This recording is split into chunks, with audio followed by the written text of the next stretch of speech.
Some nights feel thinner than others, as if the world is only loosely holding itself together.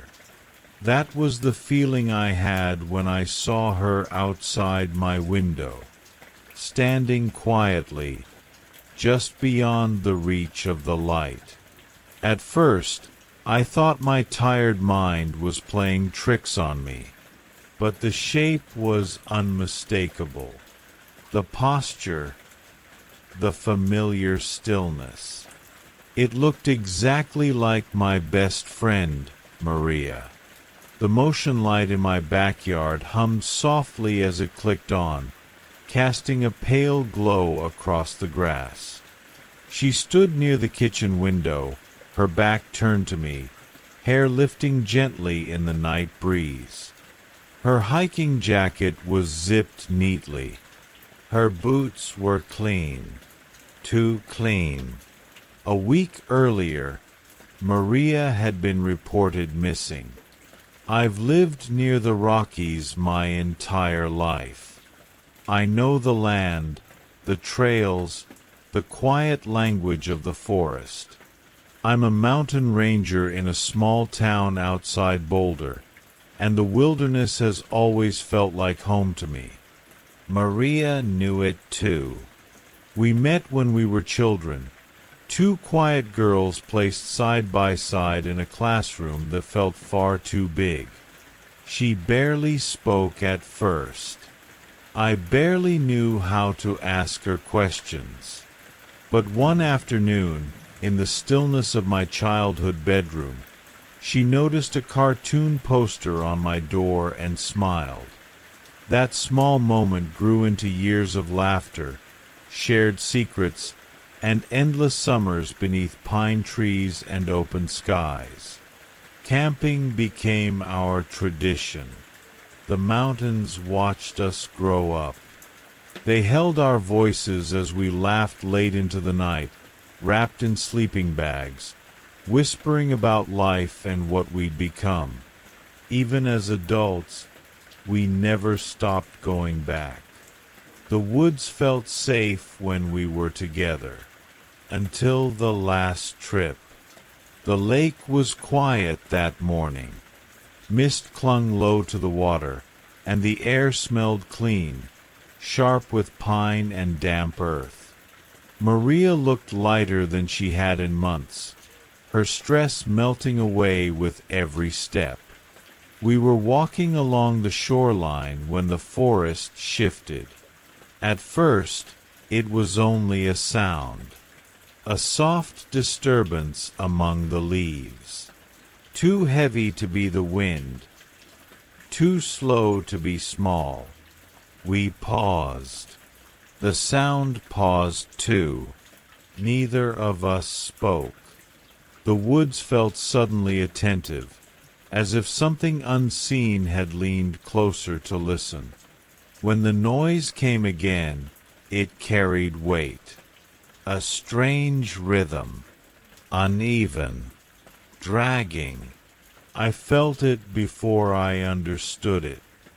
That deep, instinctive warning that hums beneath the skin. We didn't turn around. We didn't need to. We ran. The truck door slammed shut behind us, and for a moment, the world felt solid again. The trees stayed where they were. Whatever had followed us didn't cross that boundary. Maria stared out the window, silent, thinking. I wish I'd asked her what was going through her mind. She stopped answering my messages the next day. Then, late that evening, my phone rang. Her voice was barely there, thin, distant. She said she had gone back. I begged her to leave. I told her I was coming, but the call ended before I could reach her. Maria vanished into the forest and didn't return. The search lasted days, then weeks. The woods gave us nothing. No tracks. No answers.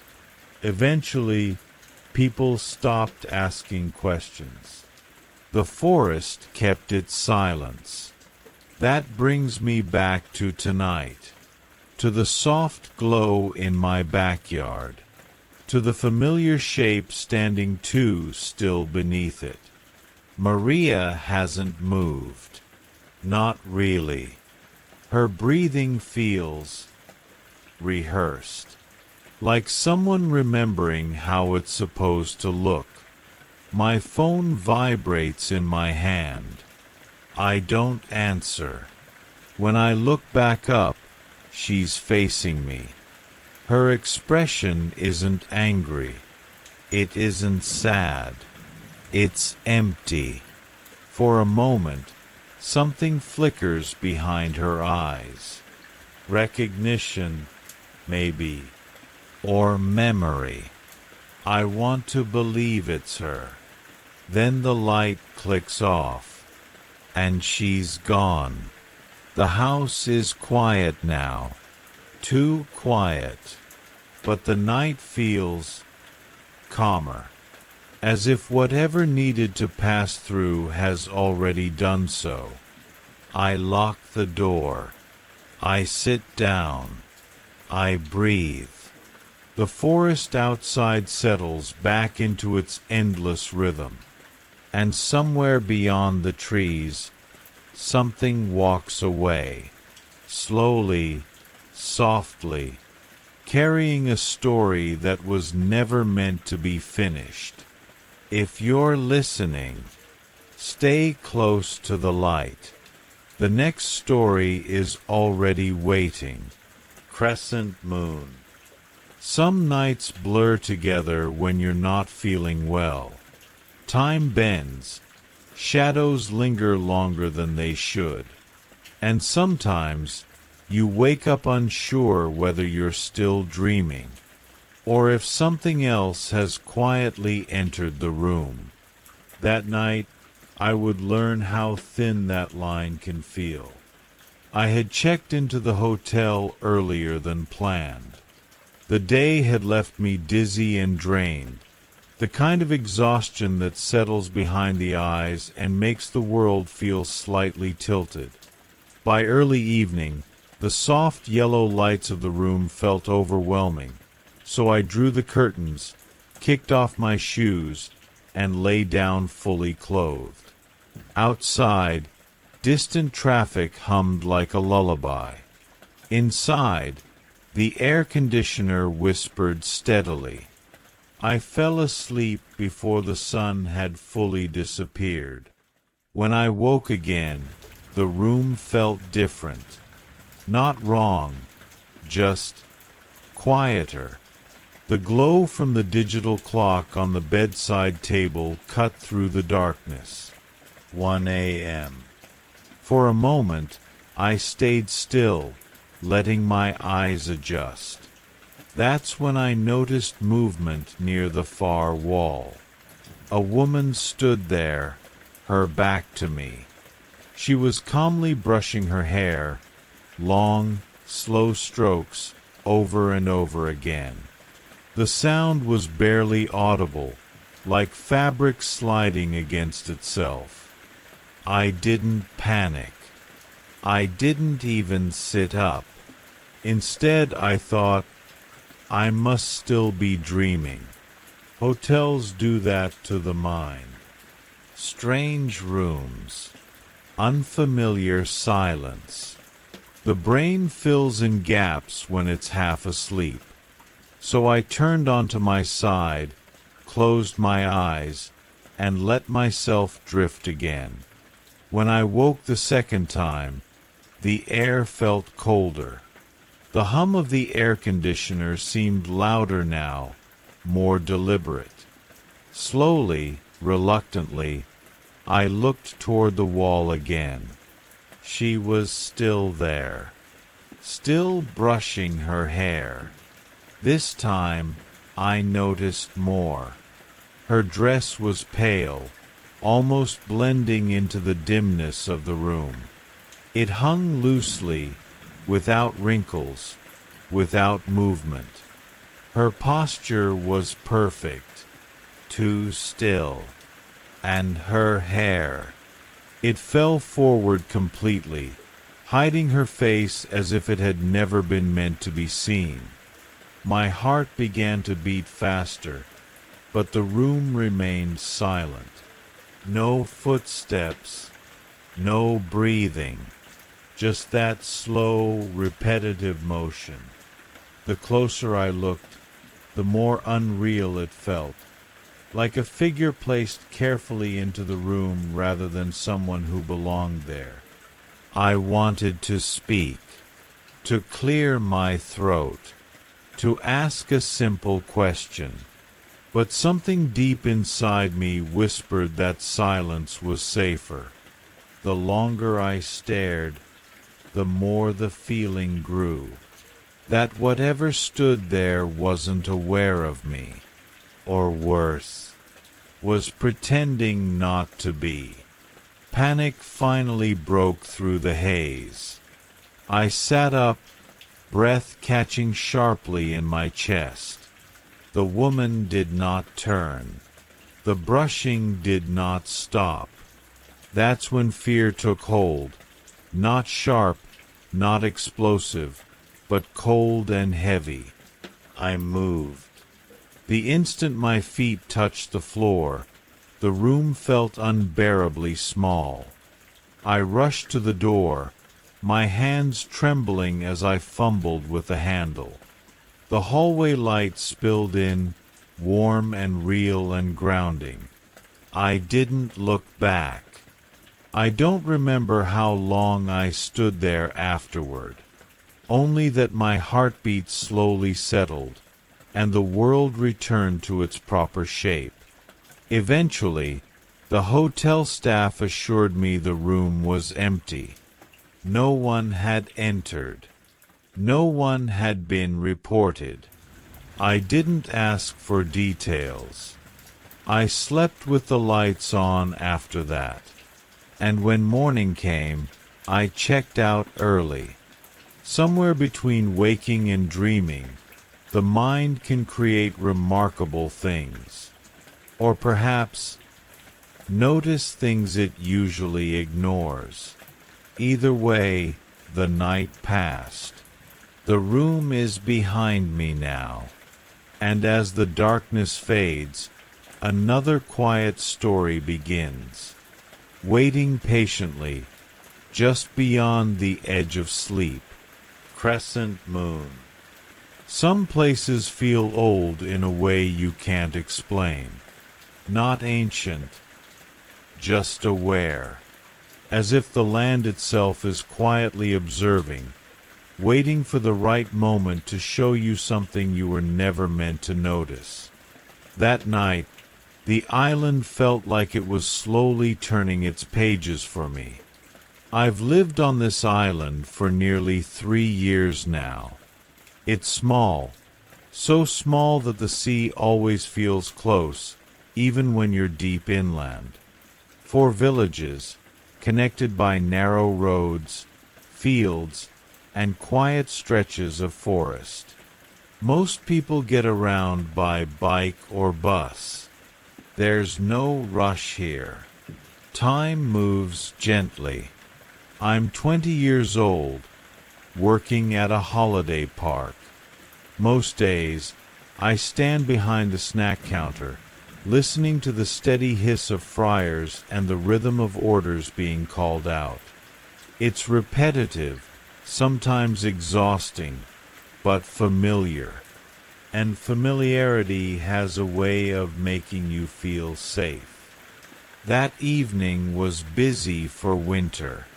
Guests came and went, laughter drifting through the restaurant, coats brushing past one another. I did my job on autopilot, hands moving without thought, mind wandering. Around 7, things finally slowed. I stepped outside behind the building for a short break. The air was cold and damp, carrying the faint smell of wet earth and salt from the distant shore. I sat down, letting the quiet settle over me. That's when I noticed movement near the garbage bins. A small shape slipped beneath one of them. A rat. I've always loved animals, even the ones most people avoid. So without thinking, I crouched down and spoke softly, more out of habit than expectation. The night answered with gentle shuffling sounds. I smiled to myself, finished my cigarette, and sat back down. For a moment, everything felt normal. Then the rat stepped into the light. It was larger than I expected. Its fur caught the glow from the restaurant windows, almost glossy. It studied me, still, quiet, curious. There was something unusual about it, though I couldn't place it right away. Its posture felt deliberate. Its paws lingered on the ground longer than they should have. I stayed still, not wanting to frighten it. When I finally stood to leave, the moment broke. The rat startled, and in that sudden confusion, it clung briefly to my shoe before letting go and retreating into the shadows.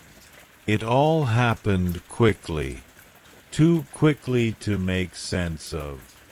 Inside, my co-workers noticed my shaken expression. I laughed it off, told myself and them that it was just a strange encounter after a long day. The rest of the shift passed quietly. Normal complaints, normal laughter. By 9, I was heading home. The road back was dark. The island doesn't bother lighting the stretches between villages.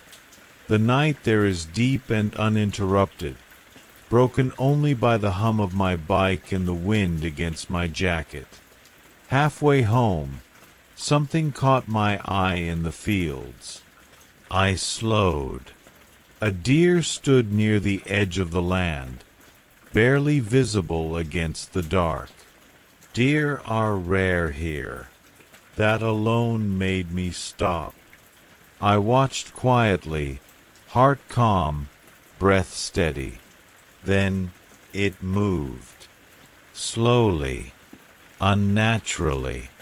It rose, just slightly, shifting its weight in a way that didn't feel right. Not aggressive, not threatening, just wrong. I told myself it was exhaustion. Shadows playing tricks on tired eyes. The mind is creative when it's alone in the dark. I pedaled forward. The shape remained still, watching. I didn't look back again.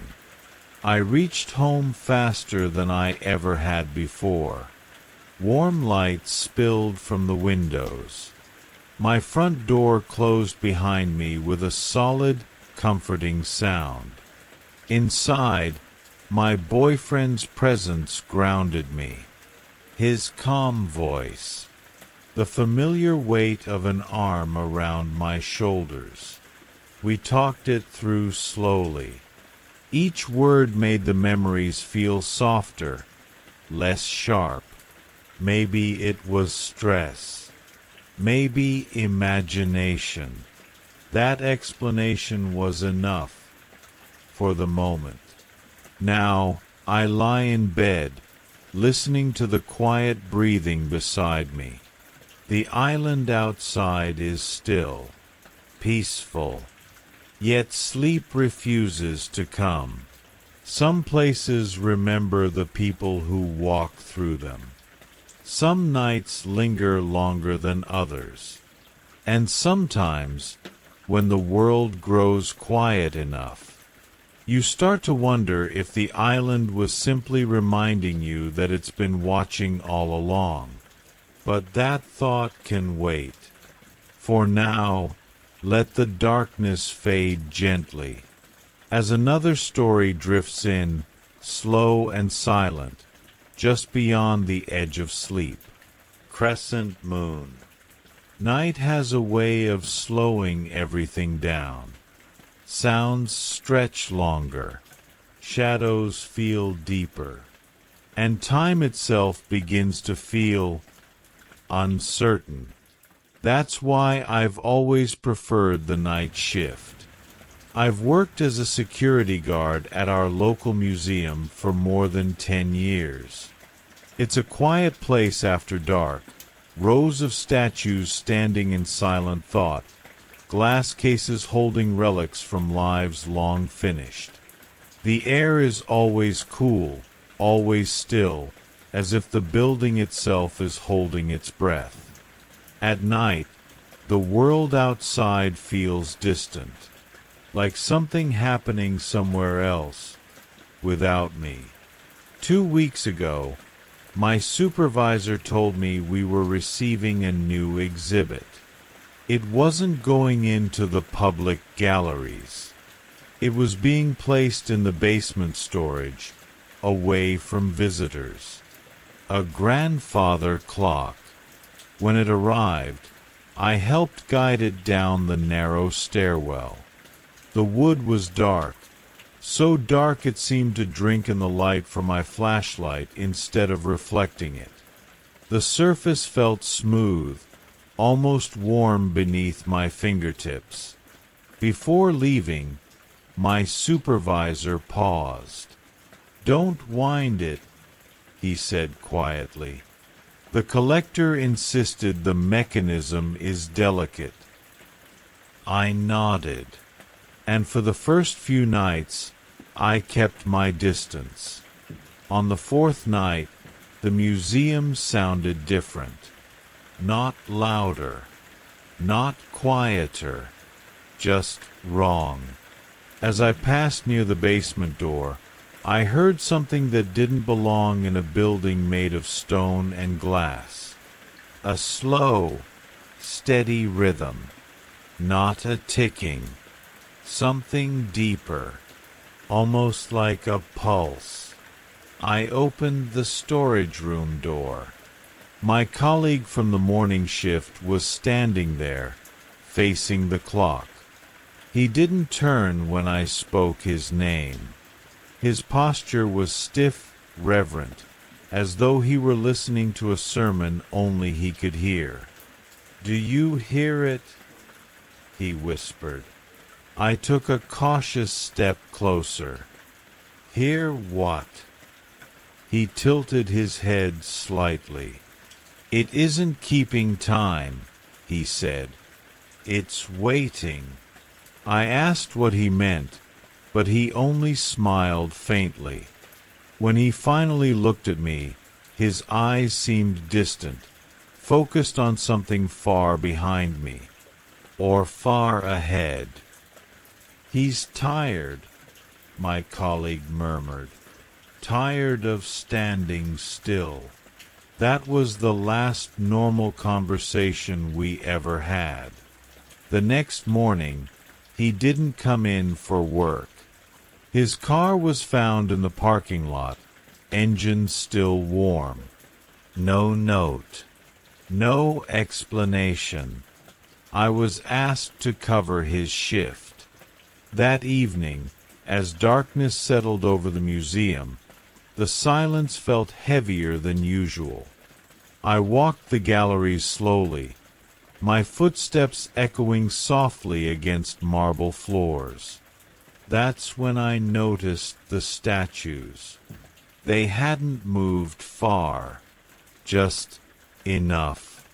Every figure, kings, scholars, soldiers, now faced the stairwell leading down to the basement, as if waiting.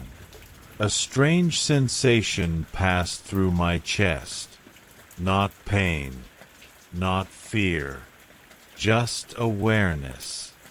tick. I steadied myself in the restroom, splashing cool water on my face. The mirror reflected someone who looked tired, but unchanged, at least at first.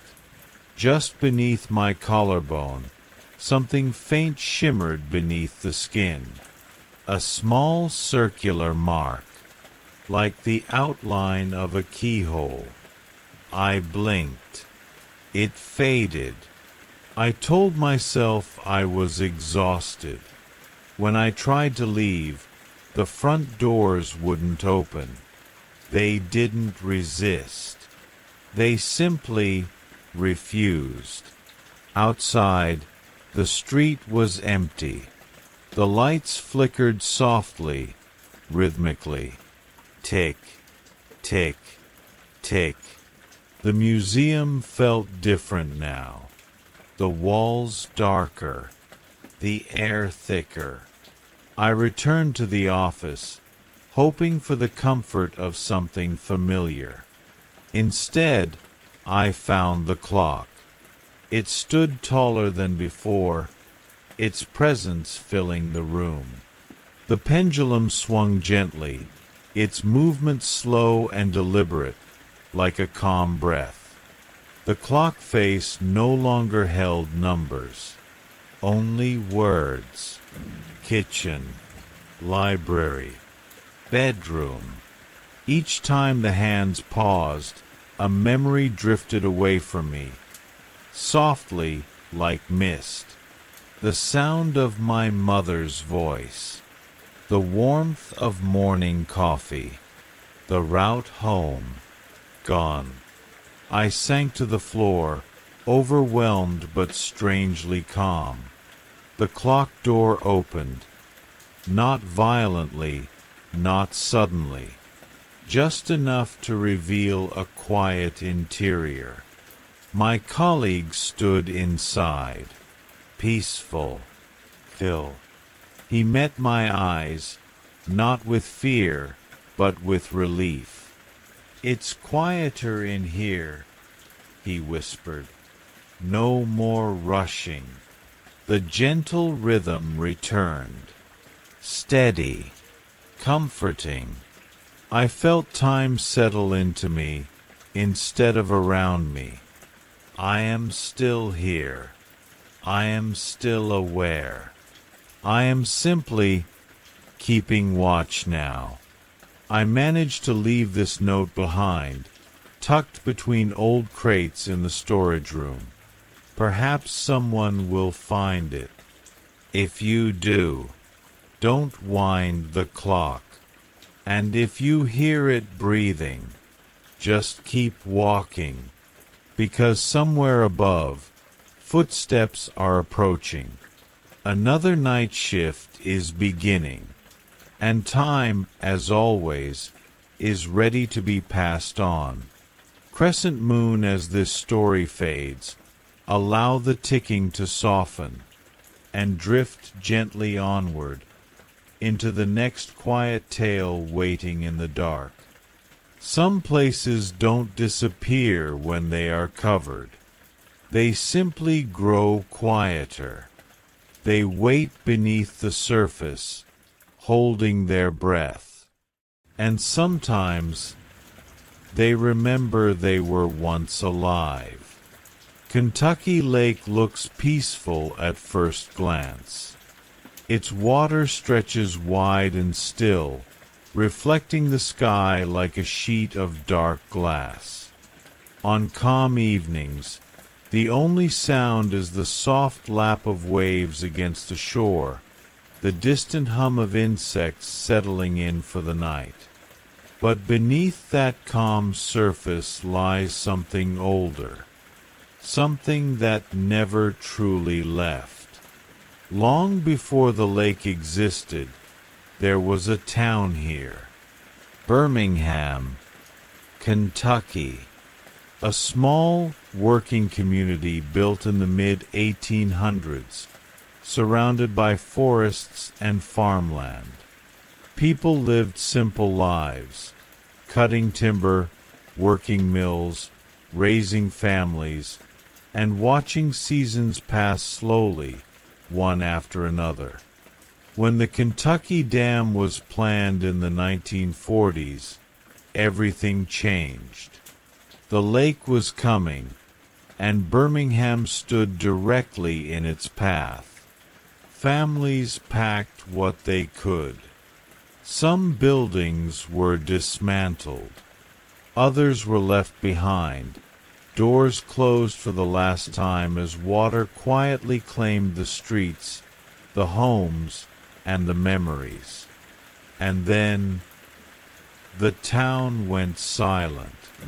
Over the years, stories began to gather around the lake like fog. Not loud stories, not dramatic ones, just whispers. People spoke of lights seen beneath the water, of shapes where no shapes should be, of a presence that felt patient rather than angry. When the water level drops, parts of Birmingham still rise to greet the air. Stone foundations, faint lines where roads once ran, reminders that this lake is not as empty as it appears. About 10 years ago, I found myself drifting across that water with my friend Tyler. We were on one of our usual fishing trips, the kind where time stretches and conversation comes easily. That day was slow. The fish weren't biting. The lake felt unusually still. And when things slow down like that, curiosity has room to grow. Tyler asked if I'd ever been near Birmingham Point. He told me that as a kid, he'd seen strange things there. Nothing frightening, exactly. Just unusual. I laughed it off at first, but I'd never seen the place myself. So we turned the boat and headed that way. The water level had been low all week, and as we approached the point, shapes began to emerge from the lake. Not suddenly, not dramatically, just quietly. Stone edges, straight lines, corners that didn't belong to nature. Even though I don't usually believe in stories like this, something about seeing those foundations made my chest feel tight. Like the lake was showing us something it usually keeps hidden. Dusk settled in slowly, painting the sky in deep blues and muted purples. The water darkened with it, turning from muddy brown to a smooth, inky black. We stayed, not because we expected anything to happen, but because the lake felt attentive. After a while, I noticed a small island just off the point. Tyler told me it used to be a cemetery. We steered toward it carefully. That's when we saw the light. At first, I assumed it was another camper. Just a lantern moving gently through the trees. But as we drifted closer, I realized how steady it was. How calm. The figure holding it walked slowly, deliberately, as though following a familiar path. When they reached the edge of the island, they didn't stop. They stepped into the water. No hesitation, no splash. The lantern continued forward as the figure sank lower and lower, until only the soft glow remained beneath the surface. The light moved toward us. Quietly. The lake fell completely still. Then our boat began to rock. not violently, not suddenly, just enough to let us know we were no longer alone. Tyler started the engine without a word, and we left. As we moved away, the water returned to normal. The darkness softened. The lake breathed again. Neither of us spoke for a long time. On the way back to camp, we agreed not to tell anyone. Not because we were scared, but because some things don't sound real once spoken aloud. Years passed before I mentioned it again. And even then, I'm not sure anyone truly believed me. I don't blame them. So if you ever find yourself drifting across Kentucky Lake, and the water seems a little too still, and a light appears where no light should be, just keep moving. Some towns were never meant to wake up. Crescent moon, and as the lake grows quiet once more, let your thoughts drift gently onward. Another story is already waiting beneath the surface. Sometimes the most unsettling things don't arrive loudly.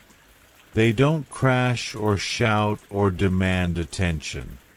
They slip in softly, quietly rearranging the edges of your routine, until familiar places begin to feel slightly out of place. I've lived in the same house for most of my life. It's an ordinary home, creaky in the winter, warm in the summer, filled with familiar sounds that fade into the background once you grow used to them. I share it with my parents and my younger brother, and until recently, nothing about that arrangement ever felt uncomfortable. We've never been a loud family. Everyone keeps to themselves. Doors close gently.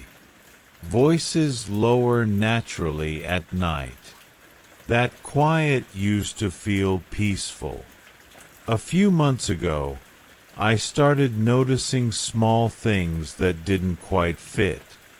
Nothing dramatic. Nothing alarming on its own. An item from my desk would vanish for a day, then reappear somewhere else in the house. A notebook I clearly remembered placing on my shelf would show up on the kitchen counter.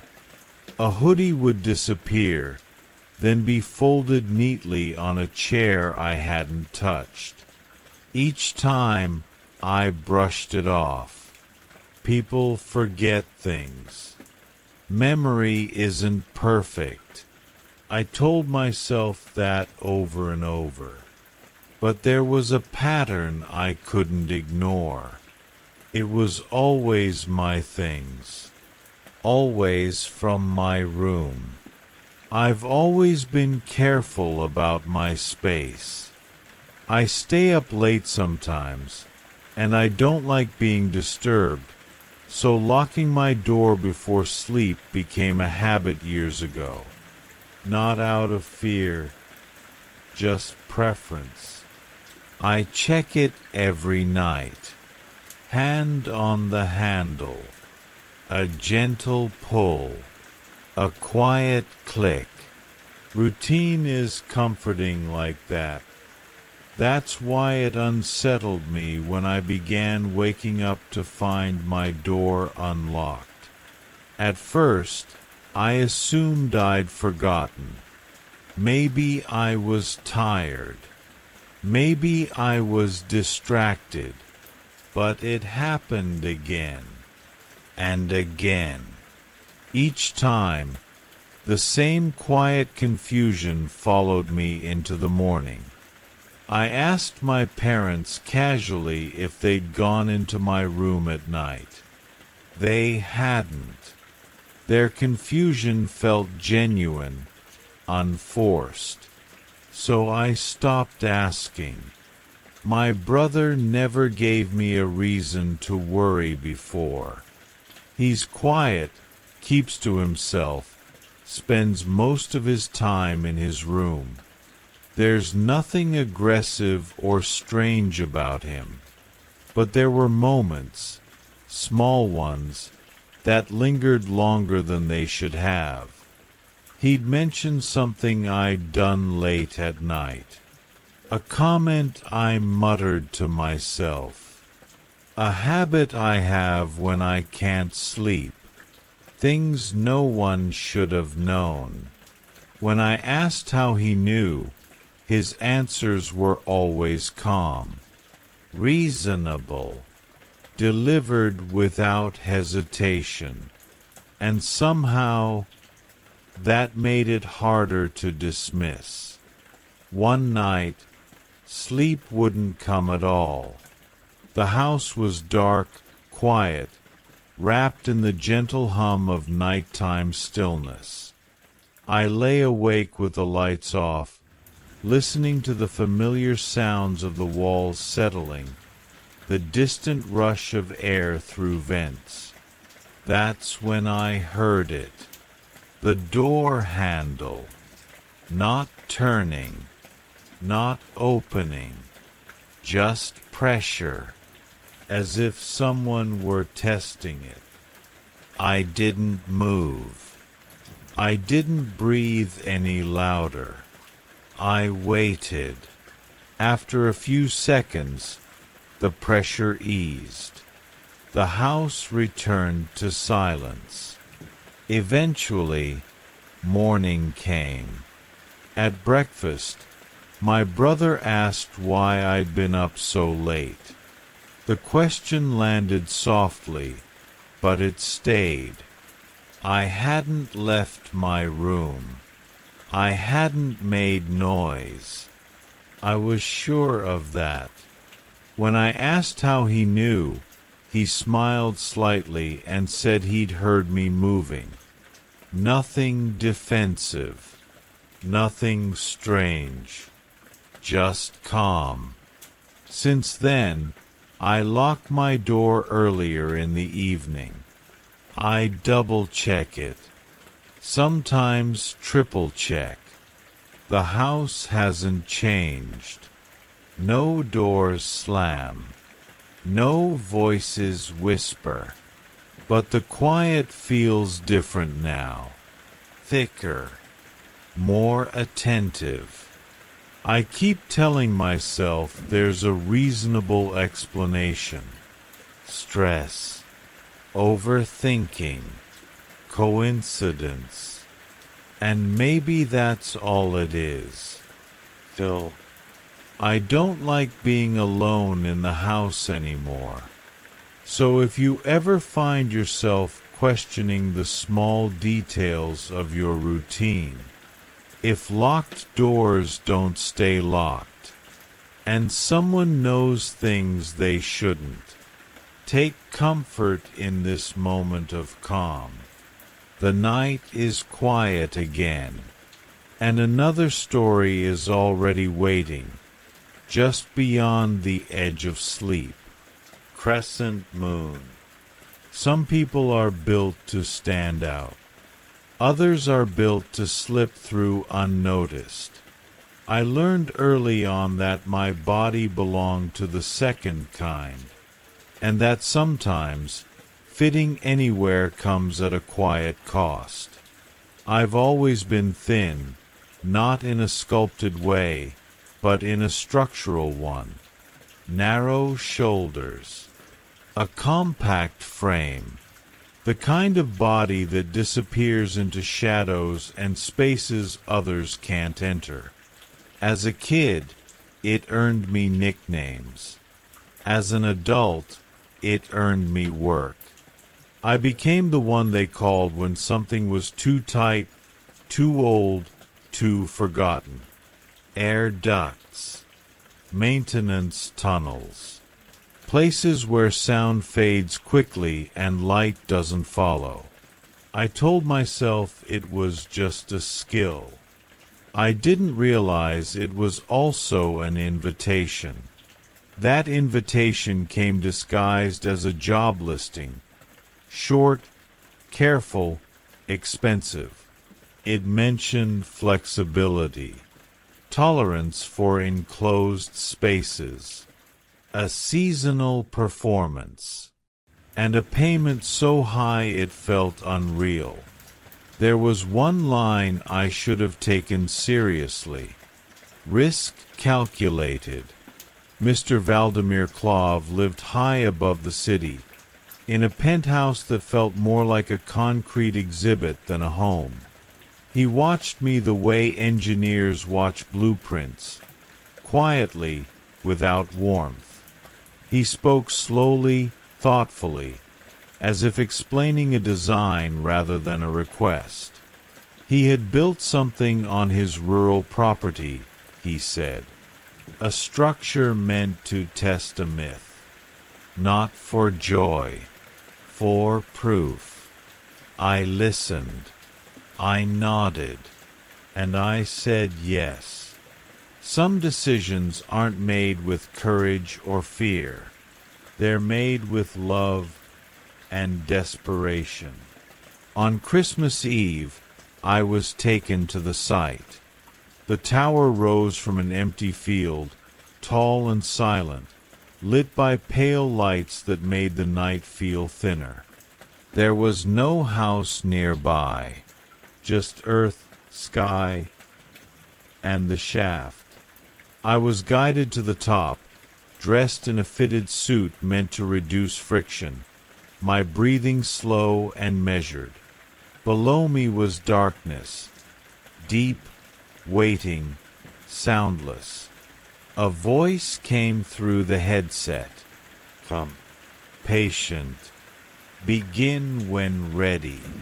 The descent started gently. At first, the space allowed movement, control. I used my breath to guide myself downward, the walls close enough to feel, but not yet pressing. Every sound was amplified, fabric against stone, my own breathing, the soft echo of weight below me. Time felt stretched, elastic. Deeper down, the passage narrowed. The walls began to meet me fully, front and back, shoulder to shoulder. Movement became slower, intentional. Every inch required calm. I reminded myself to stay fluid, to release tension, to trust gravity. And then I noticed signs I hadn't expected. Marks along the surface, faint scratches, impressions where something or someone had struggled before me. When I spoke into the headset, the reply was gentle, dismissive. Old tests, the voice said. Continue. The warmth came next. Not heat, just a living warmth, like breath trapped too long in stone. The air felt heavier, thicker. I focused on rhythm. Exhale. Pause. Slide. Fear tried to speak, but I didn't let it finish its sentence. Then I reached the bend, a place where the passage curved just enough to demand more space than I had. My body hesitated. The walls held me in place, firm but patient. I whispered that I couldn't move. The voice answered without urgency. Adapt, it said. There is always a way forward. I don't remember how long I stayed there. Time stopped behaving normally. Thoughts drifted. Memories surfaced. Faces, voices, sunlight. Eventually, I found the smallest adjustment. a way to pass. And when I did, the space opened again. The final section was different. The walls were smooth, soft in a way stone should never be. They seemed to respond to touch, not moving, just acknowledging. The air hummed faintly.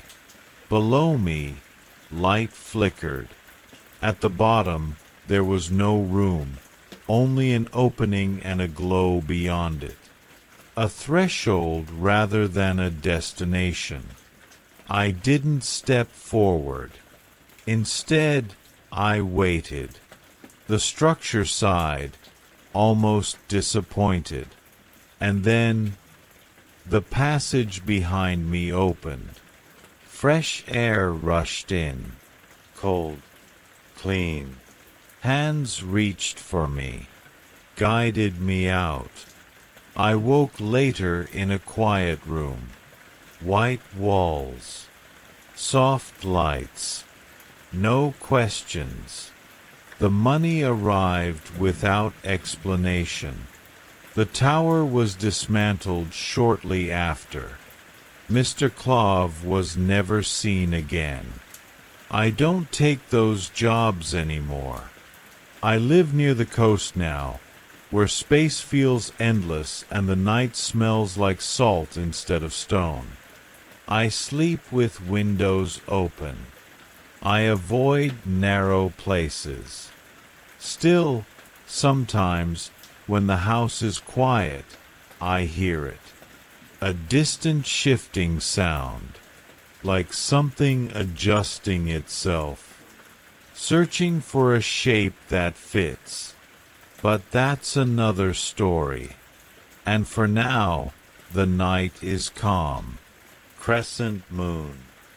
There are moments in life when the world seems to pause, when the air grows heavy for no clear reason, and something deep inside gently whispers that today is not like the others.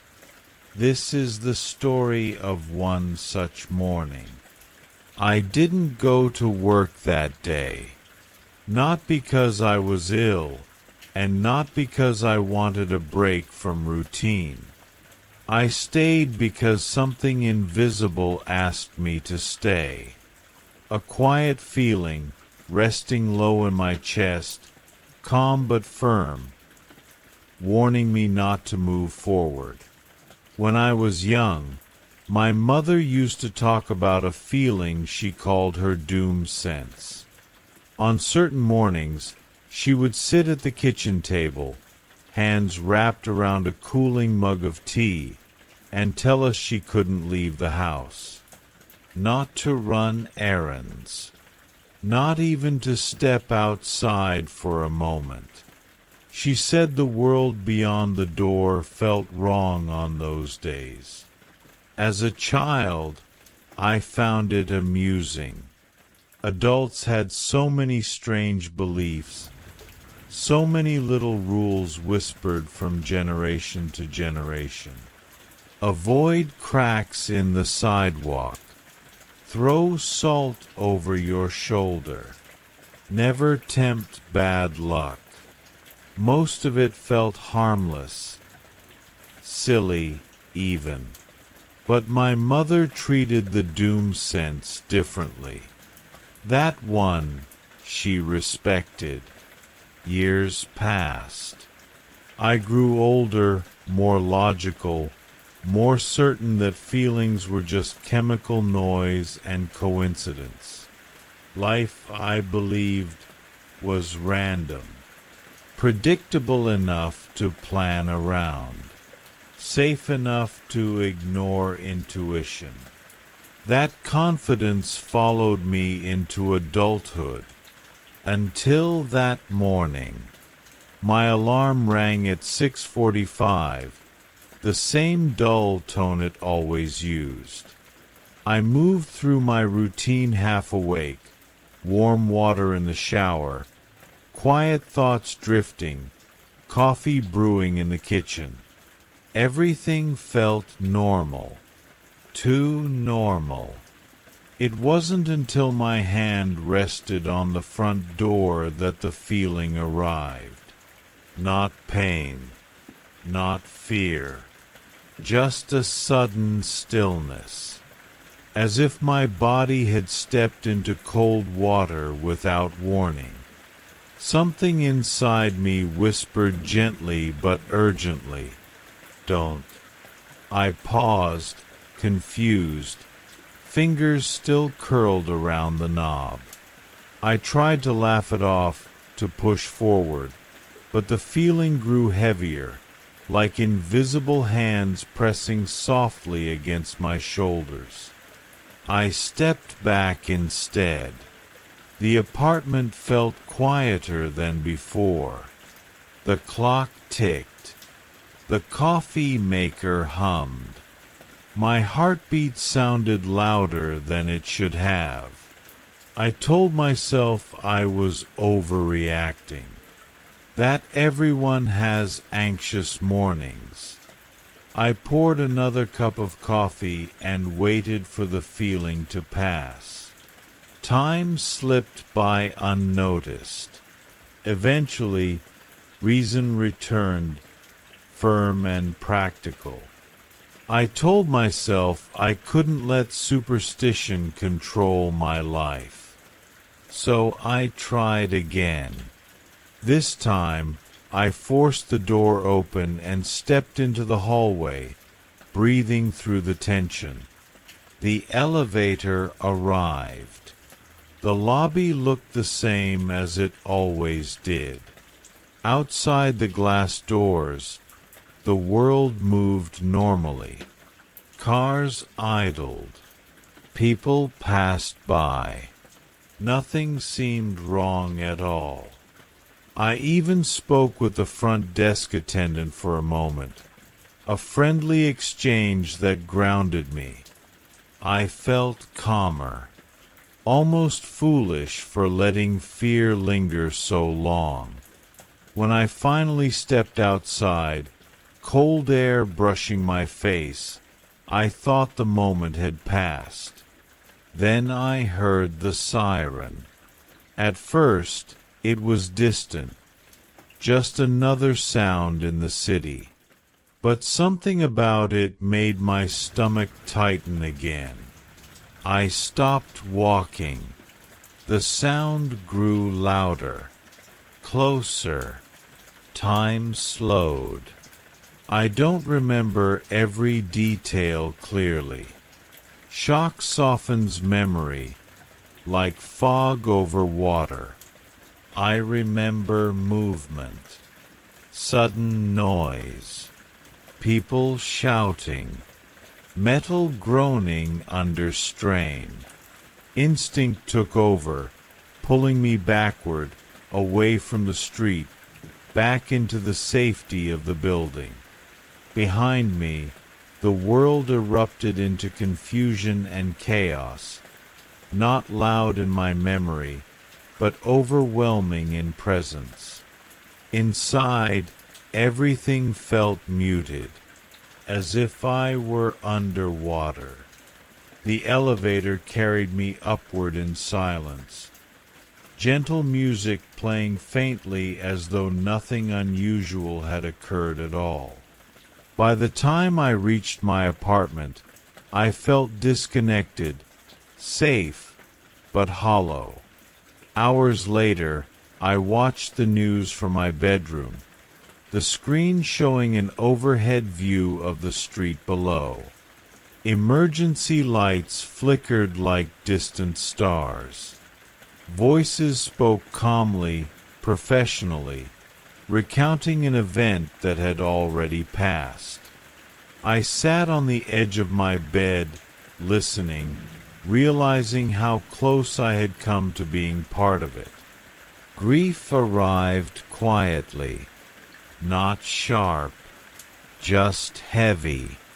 That night, as I lay beneath my blankets, the apartment finally still again, I understood something my mother had always known. Some warnings don't shout. they whisper. And sometimes listening is the difference between walking forward and staying safely behind. The city eventually settled into silence once more, and as sleep pulled me gently under, the world felt calm again, ready, perhaps, for another story. Some places raise you quietly, wrapping childhood in trees and shadow, teaching you to listen more than you speak, and to hide parts of yourself you don't yet understand. This is a story about growing up far from the world and learning, slowly, why some secrets are never meant to be seen. Most of my childhood unfolded within a small pocket of forest, deep in the Appalachian wilderness. It was just my mother and me, living in a weathered cabin that leaned slightly to the east, as if it were tired from standing so long among the trees. She always said she built it herself, though as I grew older, I began to suspect it had simply been waiting for us when we arrived. The seasons shaped our lives completely. Winter nights were bitter and quiet, the fire never quite warm enough, the wind slipping through unseen cracks in the walls. We slept beneath the same heavy blanket, listening to the distant creak of branches shifting under snow. Summer brought thick air and restless nights. The wood seemed to breathe, damp and warm, so we often slept outside beneath makeshift netting, the sounds of insects humming like a lullaby. Our days were simple. My mother hunted and set traps. I gathered firewood, picked berries, and learned which plants were safe to touch.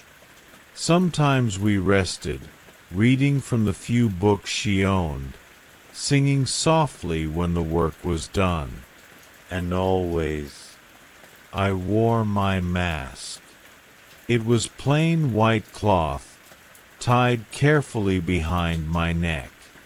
It made everything harder, seeing, breathing, moving, but I never questioned it aloud. The only time it came off was when my mother washed my face, and even then, I never saw my reflection clearly enough to recognize myself. When I asked why, she told me gently, but firmly, "If someone sees your face, something bad will happen."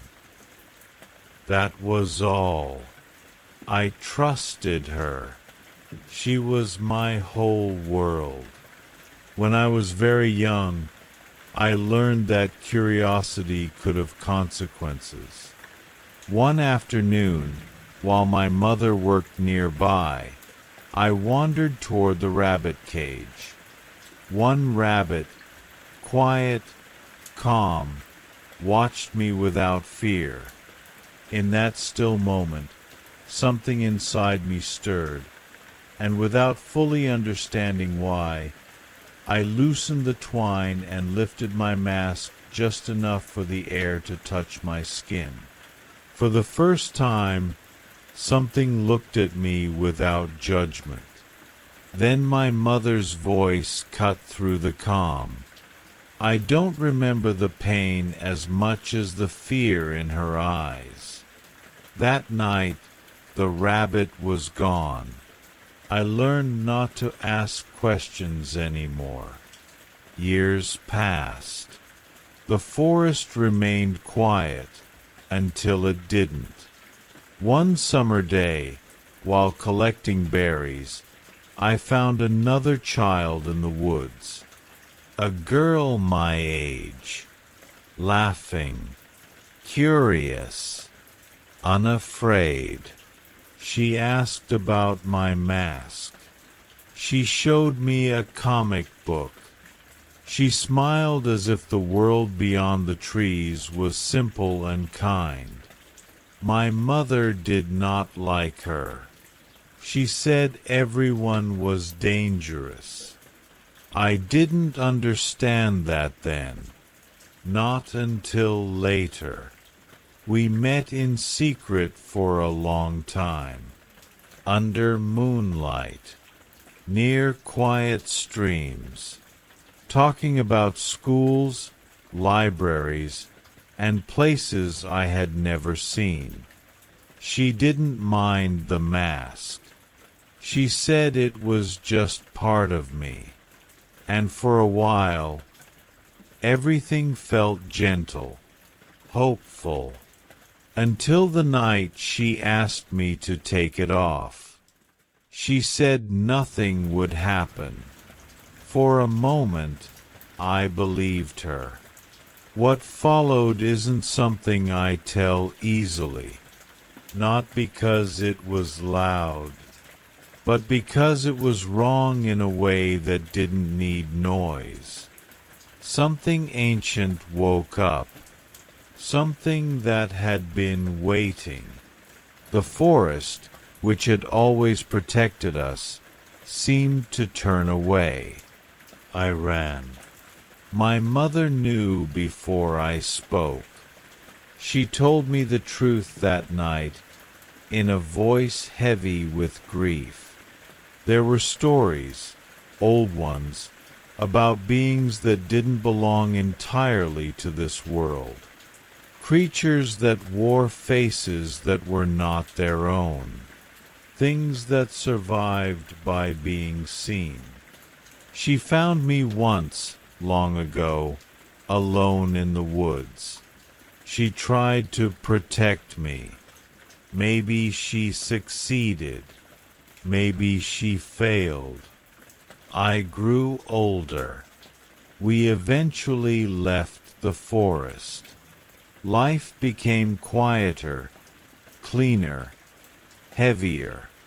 I learned how to live among people, carefully, behind better masks. Plastic, silicone, perfect imitations. No one looks too closely if you smile the right way. Still, some nights, when the city hum fades and the rain taps softly against the window, I remember the woods, the silence, the warmth, the way secrets slept beneath the trees.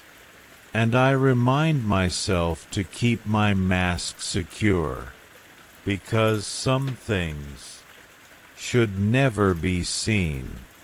And as the rain continues to fall, and the forest drifts back into memory, we move gently onward, to the next quiet story waiting in the dark.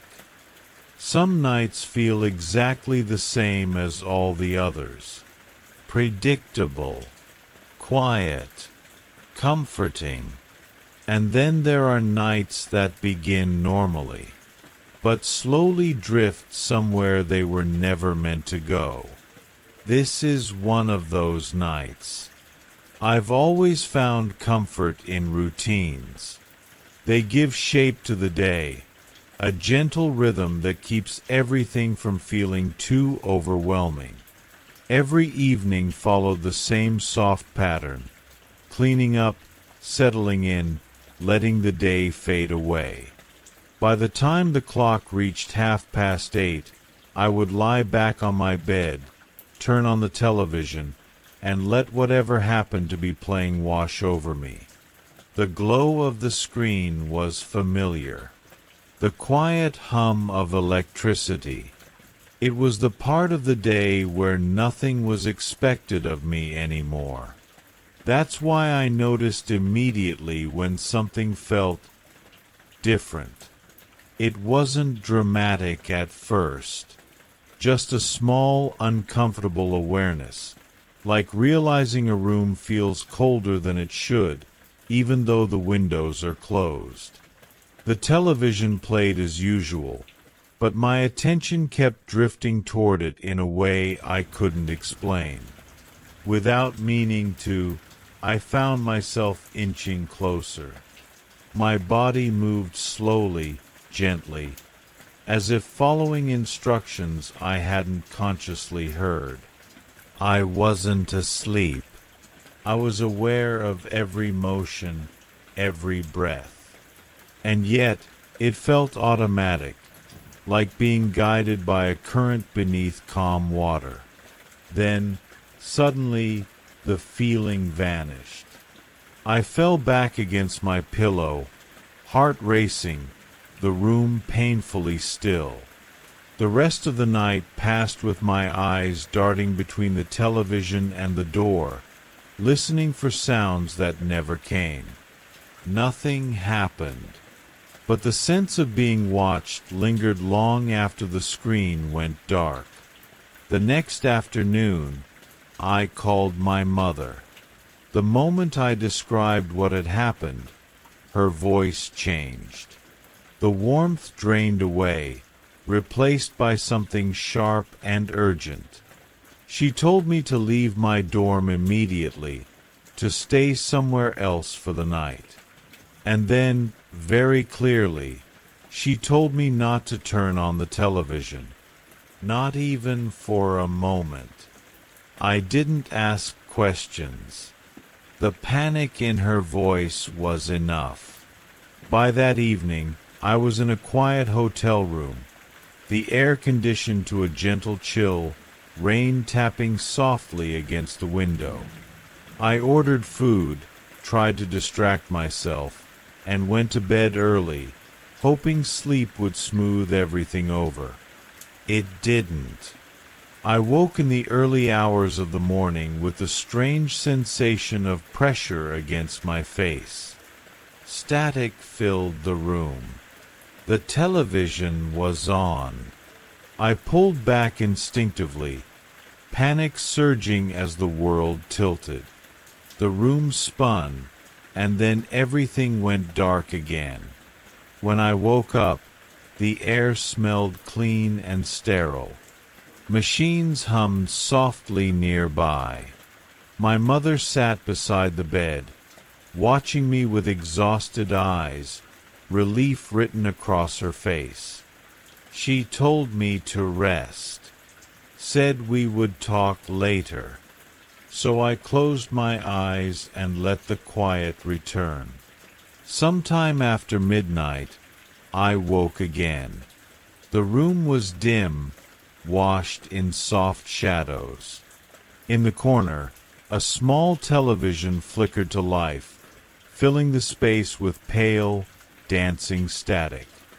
I tried to move, but my body felt heavy, unresponsive, like sinking into a deep mattress. A gentle pulling sensation began. It wasn't rough. It wasn't violent. It felt patient. Slowly, almost tenderly, I was drawn closer to the screen. I wanted to call out, but my voice wouldn't come. The world narrowed to the hum of electricity and the quiet pull forward. As my face neared the glass, I closed my eyes. And for a moment, everything was still. I don't remember sharp images, only impressions. A long, dark corridor that seemed to stretch endlessly. A presence waiting at the far end, not rushing, not angry, simply aware. It tilted its head, curious, as if recognizing something it had been expecting for a very long time. Just before it reached me, hands grabbed my legs and pulled me backward. I hit the floor, breath rushing back into my lungs. The television went dark. My mother was there. She held me as I shook, whispering reassurances until my breathing slowed. When I asked what was happening, She sat beside me, tears slipping silently down her face. She told me a story from before I was born, about desperation, about promises made when there were no good choices left.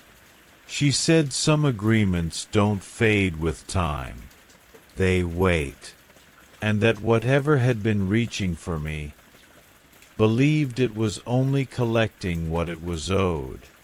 We sat there together until the night softened again. The television remained off. The room stayed quiet. Eventually, exhaustion won, and I drifted into a shallow, uneasy sleep, safe for now. And as the hospital settled into its nighttime rhythm, the faint glow of distant screens flickered out, making room for silence, and for the next story waiting just beyond the dark. Some names are not meant to be rushed. Some sounds do not like careless mouths. They wait patiently until someone tries to speak them aloud. This is how I learned that lesson. I've always been drawn to unusual words, strange syllables, names that don't seem to belong to any language I recognize, yet feel old, older than memory.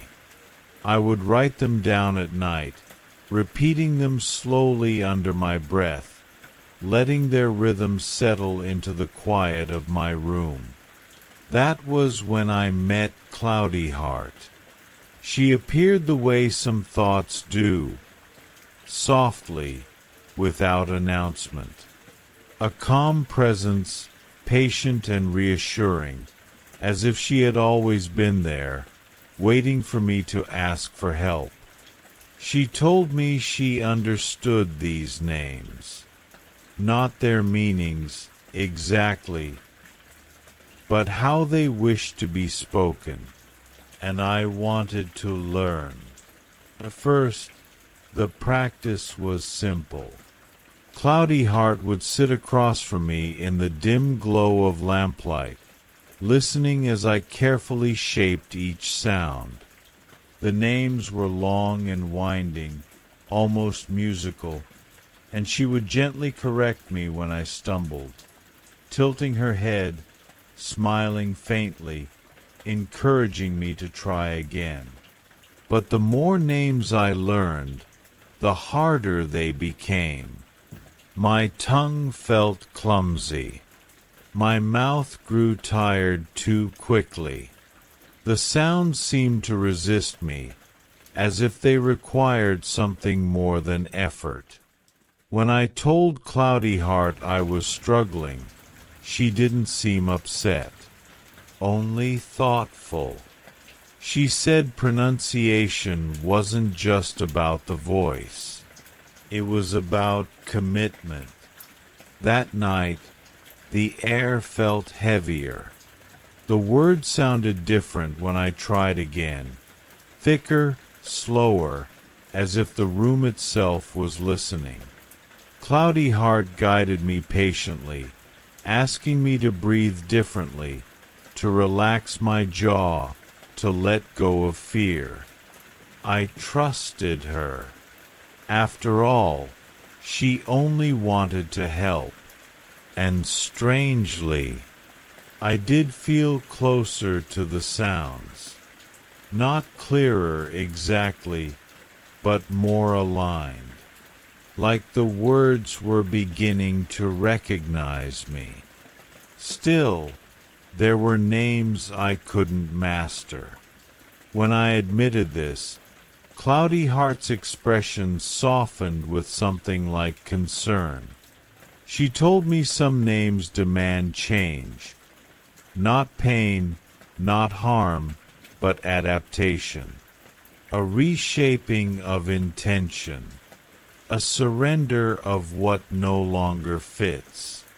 That night, my reflection in the darkened window looked unfamiliar.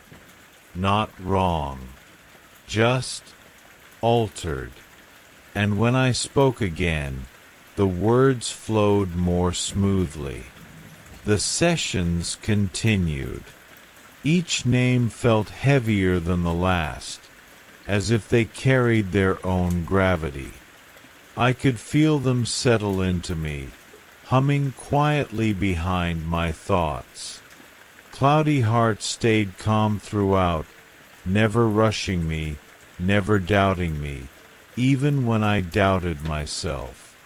There were moments when I felt like giving up, moments when the effort felt endless.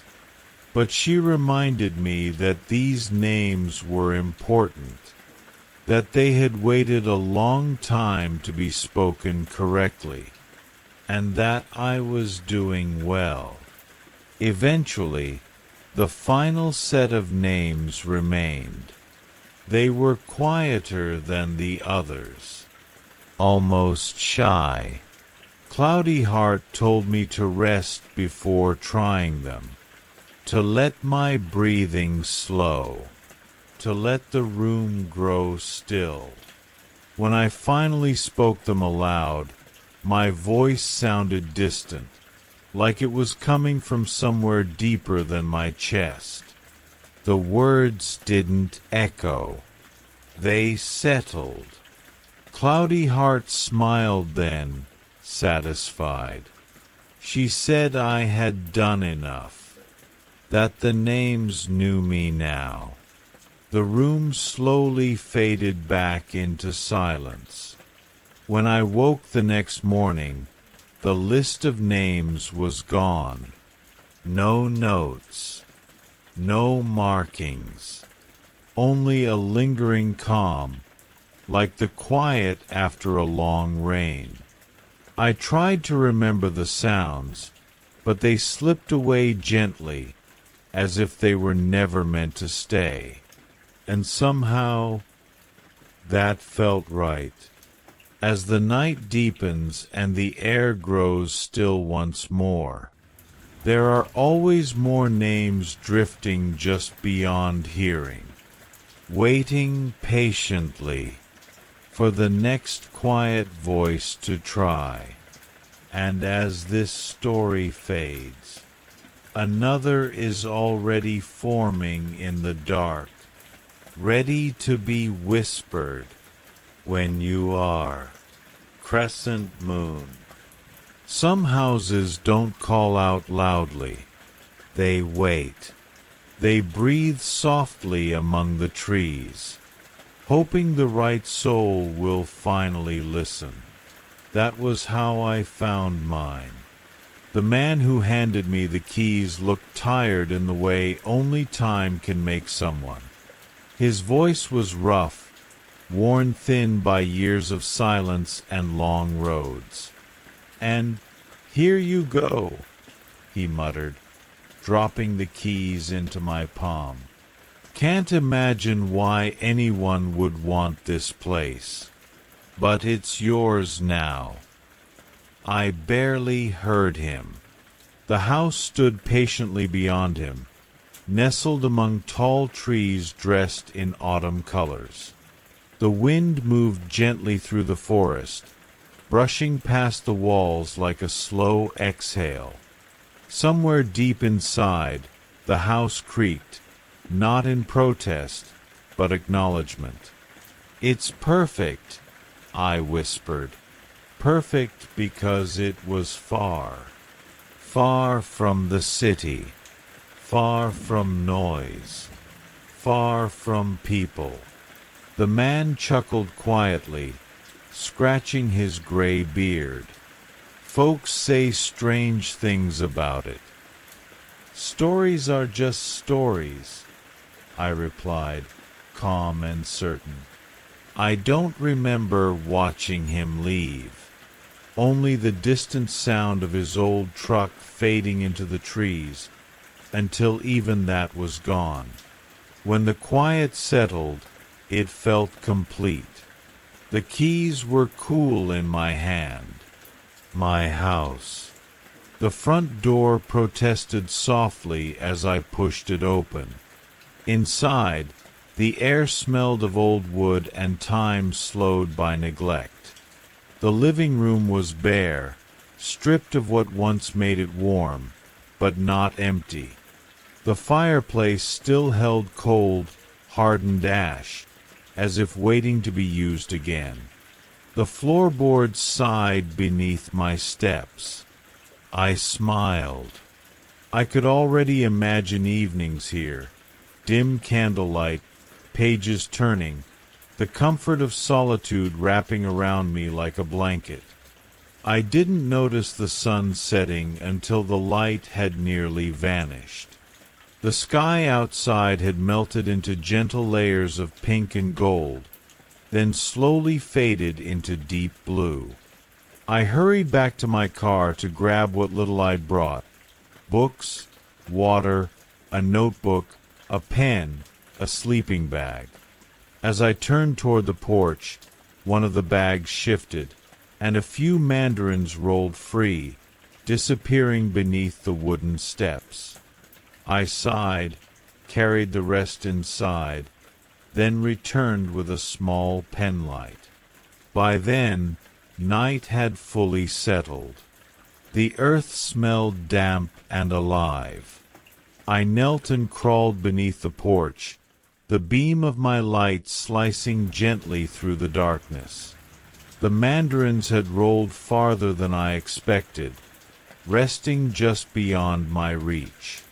As I shifted forward, my elbow brushed against something solid. I picked it up. A small locket, golden, delicate, etched with faint swirling designs. Curious, I opened it. Inside was a faded photograph. A young girl sat on a stool, her hair braided neatly, ribbons tied with care. Behind her stood two adults, their expressions soft and proud. The air felt cooler. Then I noticed I was no longer alone. Across from me, beneath the porch, a small figure crouched quietly. A girl, just like the one in the photograph. Her pale hair hung loose, her eyes calm and impossibly blue. She looked tired, but not angry. "That's mine," she whispered. My hand trembled as I held out the locket. She reached for it, then paused, looking at me with something like hope. "Can you take me back to my family?" she asked gently. And then she was gone. The forest seemed to breathe in. Without thinking, my body moved. I ran, not in panic, but with purpose. The moon flickered through the branches as if guiding me forward, deeper into the trees, until the ground changed beneath my feet. Old stones emerged from the earth. A quiet graveyard. I moved slowly now, drawn toward two weathered headstones standing apart from the rest. Their names were worn, but still readable. Mr. and Mrs. Fairweather. I knelt, the forest silent around me, and carefully buried the locket between them. As the soil settled, the air warmed, not physically, but emotionally. A soft sense of peace wrapped around my chest. Gratitude. When I returned to the house, the night felt different. Still quiet, but lighter. The forest no longer watched. The walls no longer creaked. I lay down in my sleeping bag, candle flickering nearby, rain beginning to whisper against the windows. For the first time, I was truly alone, and somewhere beyond the trees, another story waited. softly forming in the dark, ready to be told. When the night is ready to listen. Crescent moon. Some wishes are simple. Toys. No. Time off from school. Others arrive quietly, trembling in small voices, and stay with you long after the lights dim. This one never left me. I had been playing Santa at the mall for 3 winters by then. Long enough to memorize the script. Long enough to smile through sore knees and itchy fabric. Long enough to recognize when a child was nervous, and when something deeper was wrong. The boy on my lap that afternoon was shaking. "My name is Noah," he whispered, barely loud enough to rise above the soft holiday music drifting through the atrium. His hands were clenched tight, knuckles pale beneath the red sleeves of his sweater. He leaned closer. "Santa, can you make my dad go away?" The words settled heavy in my chest. I didn't ask questions out loud. I only nodded gently, keeping my voice calm and low, the way you do when you don't want to scare someone already afraid. "Where do you live, Noah?" I asked softly. He told me in broken breaths, eyes never leaving mine. When he slid off my lap and disappeared into the crowd, the bells on my costume felt unbearably loud. That night, the air outside was cold and still. Alex waited near my car, hands tucked into his coat pockets. My cousin May stood beside him, her dark hair tied neatly with a ribbon she always wore when she was nervous. "You don't look okay," Alex said, pulling me into a hug. "There's a kid," I murmured. He asked for help. They both understood without more words. We told ourselves we weren't doing anything reckless. Just checking. Just making sure a child was safe.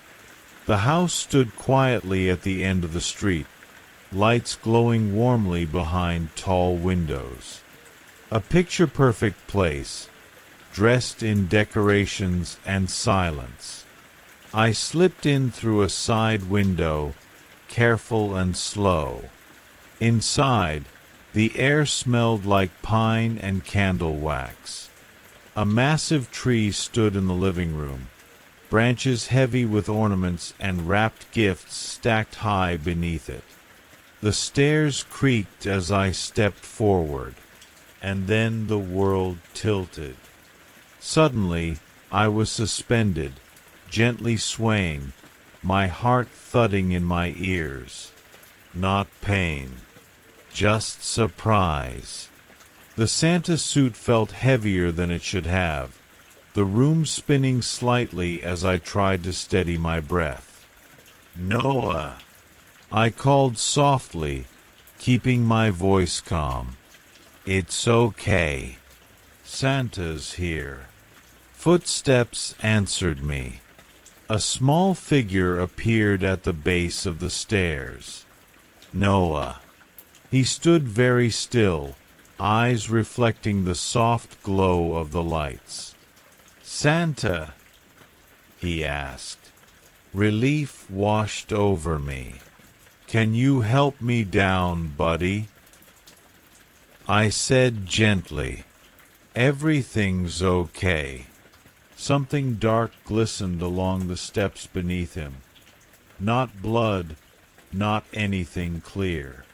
Just shadow, pooling strangely in the low light. Then I noticed what he was holding.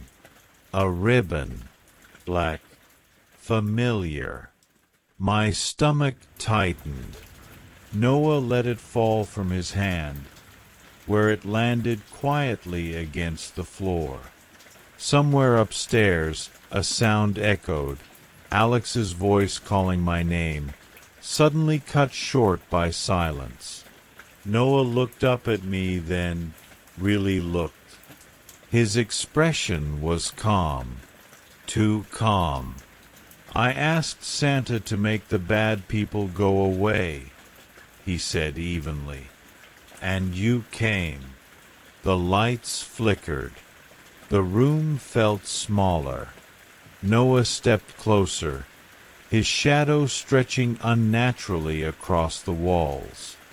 You shouldn't have come, he whispered. And then, nothing. I woke to sirens and cold air and voices calling my name. The house was empty when authorities searched it. No sign of Noah. No sign of anyone else who had been with me that night. Just decorations, untouched gifts, and a silence so complete it felt deliberate. They said it was shock. That fear can make the mind invent things. Maybe they were right. I don't wear the Santa suit anymore.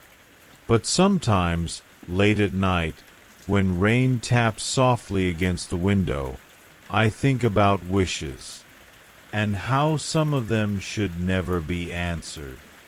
The next story begins there, where the lights stay low, and the night keeps its secrets. Crescent moon. They say my name in whispers, not because I asked them to, but because it feels safer that way. Names, after all, carry weight in the dark. That name isn't one I was given. It was shaped slowly, over generations, in quiet bedrooms and softly shut doors. It formed when children stared into shadowed corners and decided something was watching back. And perhaps something was. I don't move loudly. I never have. I prefer the hours when the world exhales.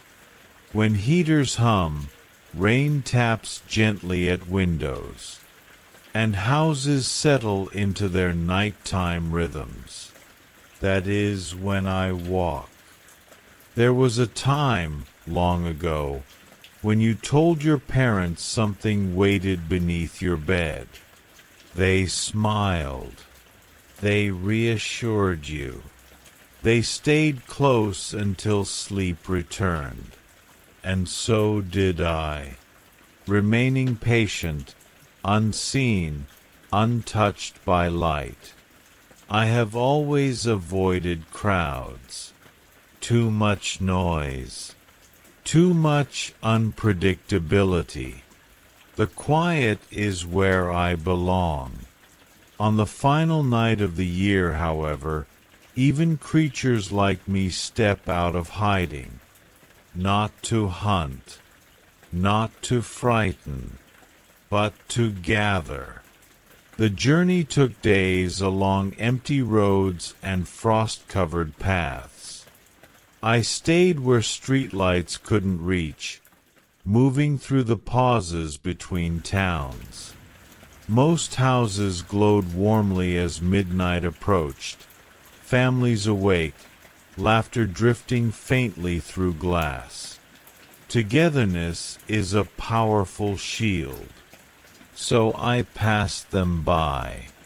The house stood alone at the end of a curved road, wrapped in stillness. It looked modest from the outside, though it held far more space within than it should have. That kind of place always does. As I approached, something large and horned moved across the sky above the roofline. Not threatening, just familiar. A sign I had arrived at the right moment. The door opened before I touched it, A tall figure stood waiting, fur dusted with frost, eyes bright with ancient humor. Despite his fearsome reputation, his presence was oddly comforting, like an old winter tale told too many times to be frightening anymore. He greeted me warmly, as equals do. I answered the only way I could, with a nod. Some of us were never meant for many words. Inside, the house unfolded into something vast and echoing. Soft music drifted through the rooms, slow, deliberate, almost ceremonial. Candles burned without smoke. Shadows stretched comfortably across the walls. Everywhere I looked, figures gathered, each strange, each familiar in their own way. This was not chaos. This was community. Some danced, some watched. Others lingered quietly, content simply to exist among their own. Rules were understood without being spoken. No harm, no fear, no reminders of the outside world. Tonight was for balance. I stood near the wall, drink untouched in my hand, letting the atmosphere wash over me. For once, I did not feel like a story told to scare someone into sleep. I felt present. Still, that sensation returned. The subtle pressure between the shoulders. The feeling of being observed.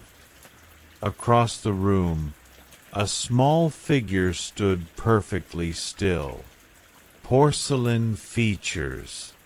Unblinking eyes, watching. I lifted my glass in acknowledgement, a gesture of peace. It did not return the gesture. Some tensions, even on nights of celebration, remain unresolved. The music shifted.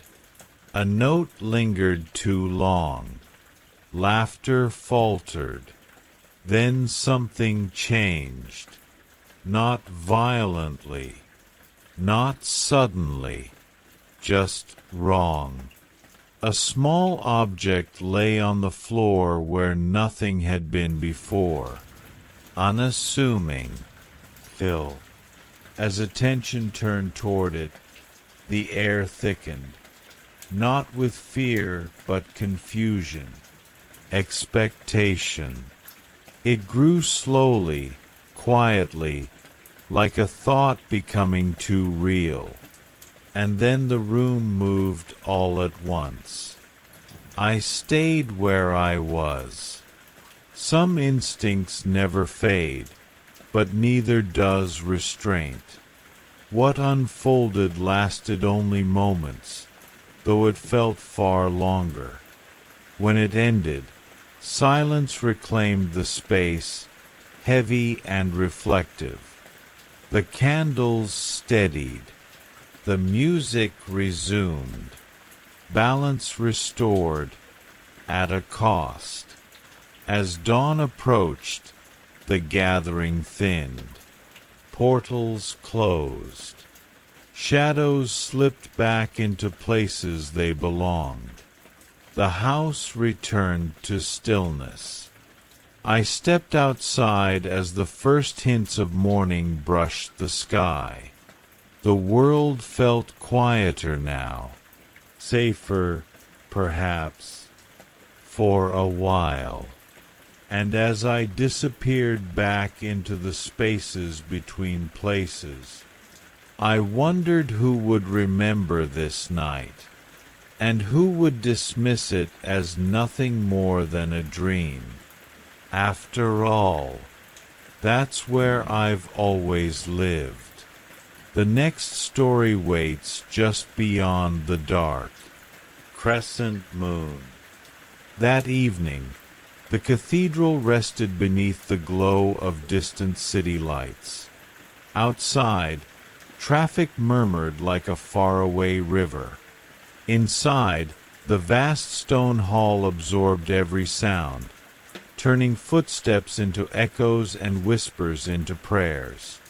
I was assigned the late confessional shift, the hour when faith often meets fatigue. The 11th hour passed slowly, and no one came.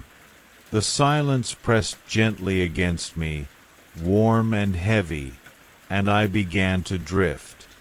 I must have been half asleep when the other door opened. No footsteps announced the visitor.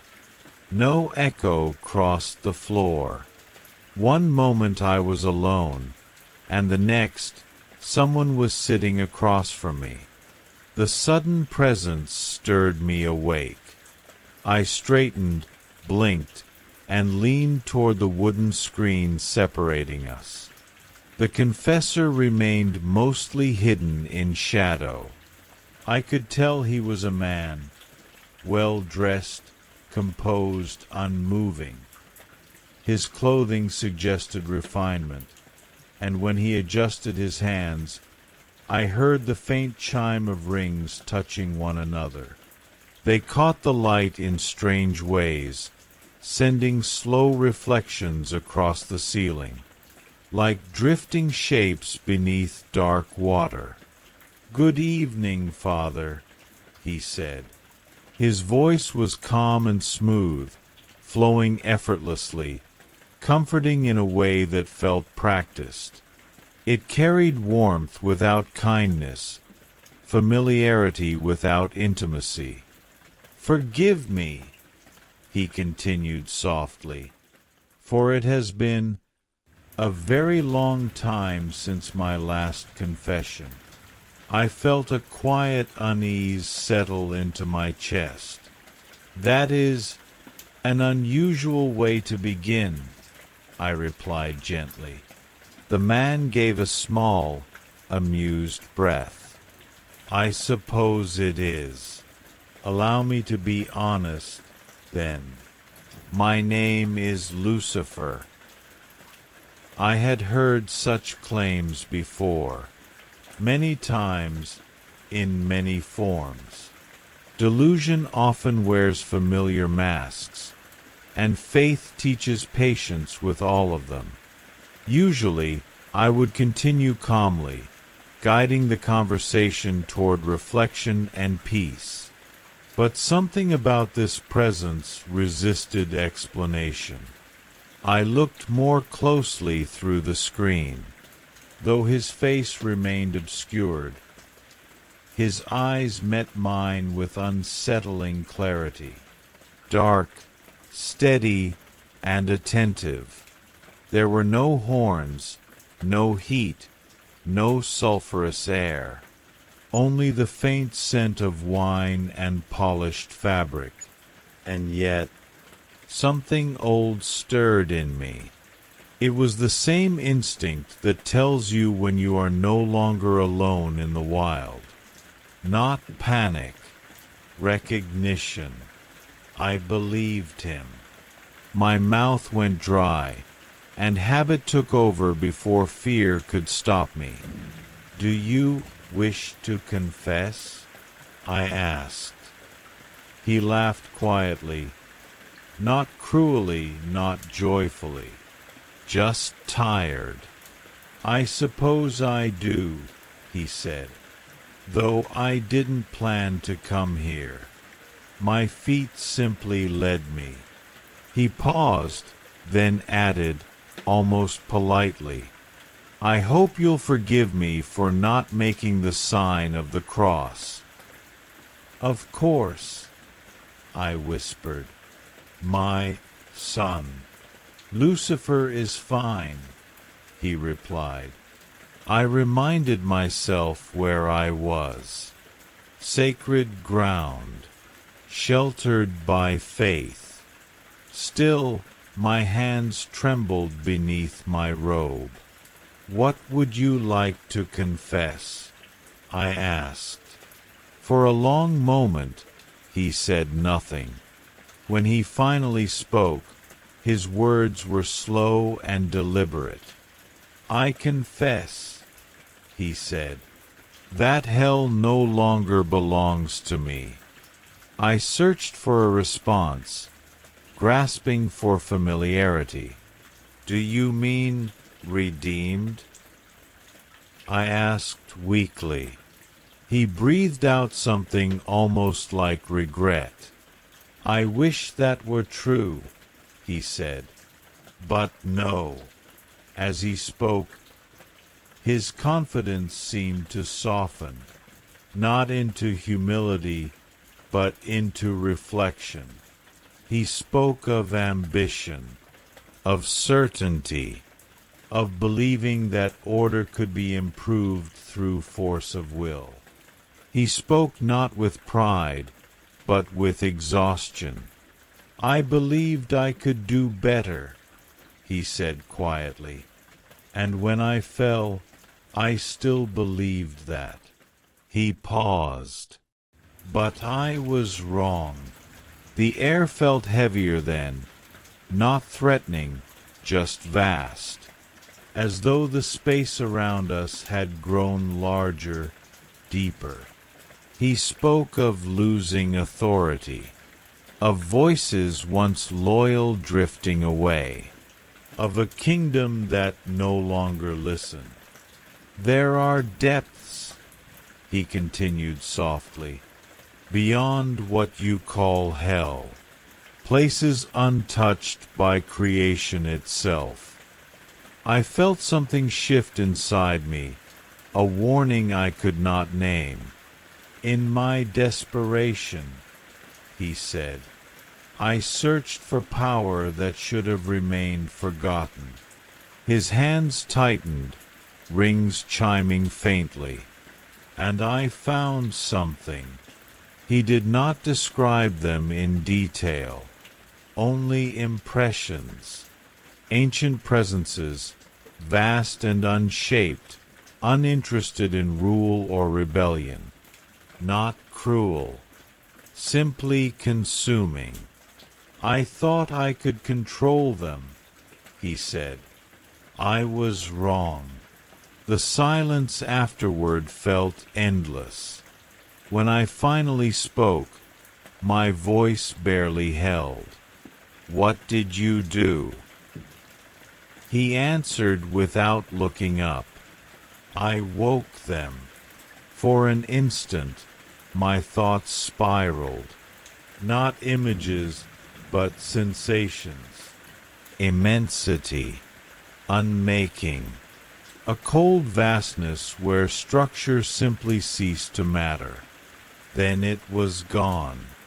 "I confess," he said again, quieter now, "that what comes next is beyond both heaven and hell." He paused. "I am sorry." When I looked through the screen again, the seat across from me was empty.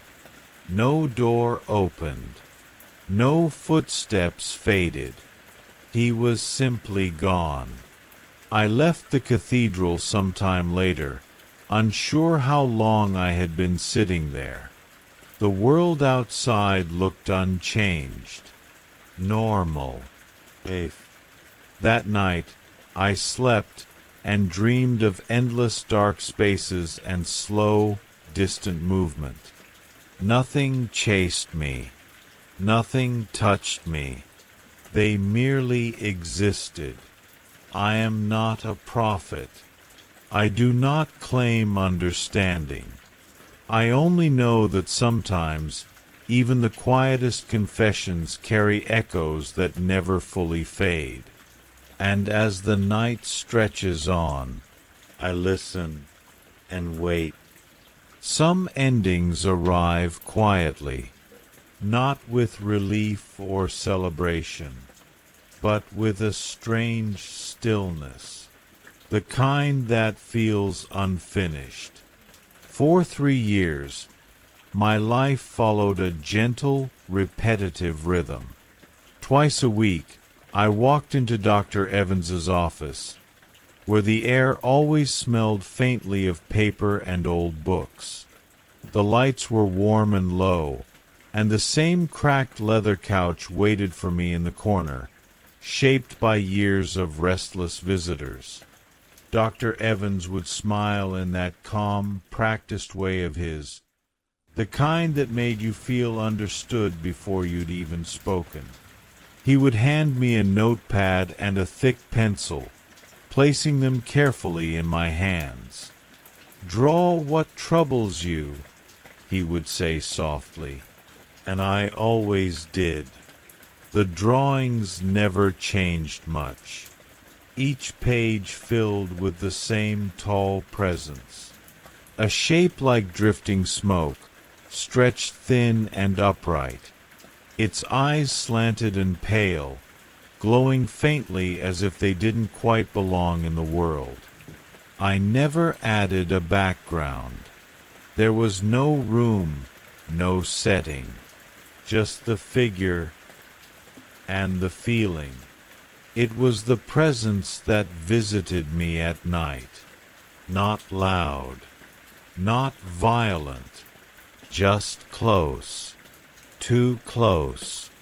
Dr. Evans would study each drawing carefully, nodding as if he saw something meaningful hidden in the lines. "Excellent progress," he'd say every time, his voice steady and reassuring. Those words became an anchor. Progress meant movement. Movement meant escape. Today was different. Today was my final session. Dr. Evans stood and shook my hand, holding it just a second longer than usual. He told me I had learned to place my fear outside of myself, that what haunted me no longer had a home in my mind. "You've done very well," he said gently, and for the first time in years, I believed him. I left his office feeling lighter, as if something invisible had loosened its grip. The city outside felt brighter. Sounds seemed clearer. Even the air felt easier to breathe. I remember thinking how exhausting his job must be, listening to broken thoughts, fractured fears, day after day. I felt grateful. I felt hopeful. Now I'm home. I'm sitting on my bed, and the room is still, completely still. No whispers slipping through the walls. No weight in the air. No sense of being watched. For the first time in 3 years, there is only silence, and it feels unfamiliar. I tell myself this is what peace feels like. That healing is quiet. That emptiness doesn't always mean loss. I sit there, breathing slowly, letting the silence settle around me like a blanket. I am free. Then I hear something outside. A hurried sound. Footsteps against pavement. I move to the window without thinking. Below, the street is dimly lit, washed in amber streetlight. My neighbor, the man from the second floor who always nods politely in the elevator, is running. His movements are frantic, uneven, like someone fleeing something they don't fully understand. And behind him, drifting effortlessly, is a familiar shape. Tall, smoke-like. Come. It moves without urgency, without effort. It doesn't rush. It doesn't need to. The distance between them never changes. I don't feel fear. What I feel surprises me more. It's relief, mixed with something colder. Understanding. The presence is no longer mine.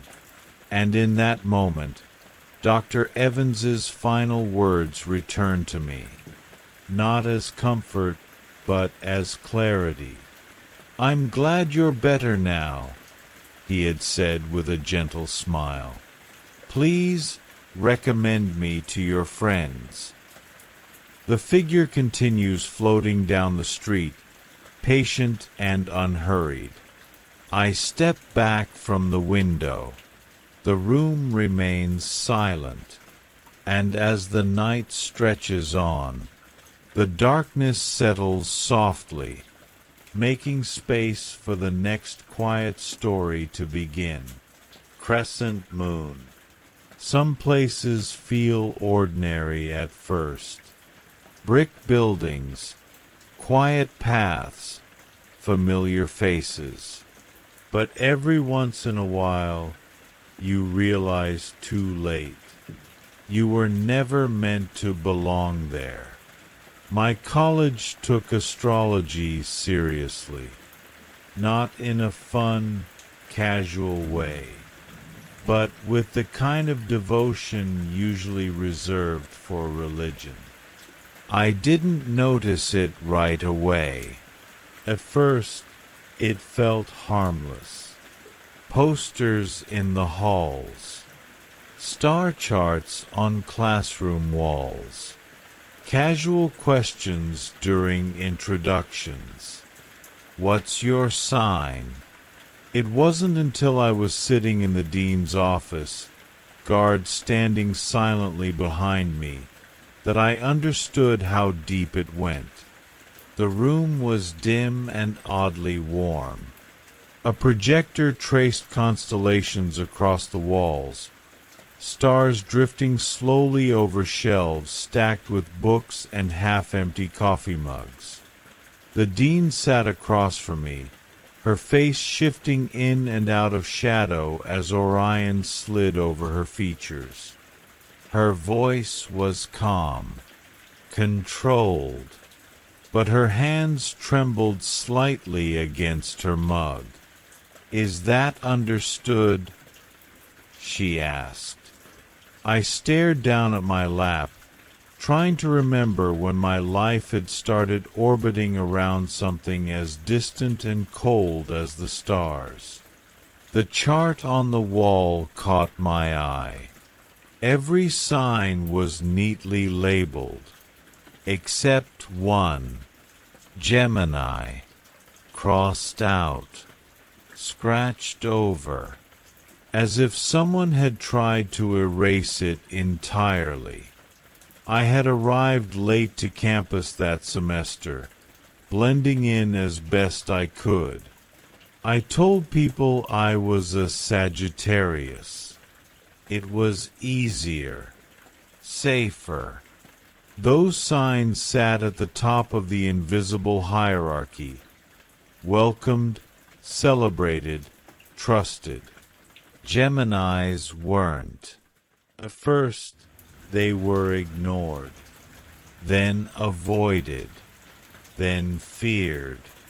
I saw students shift away from them in lecture halls, professors hesitating before calling on them, conversations stopping when one walked by. Fear spreads quietly when no one questions it. The dean finally spoke again.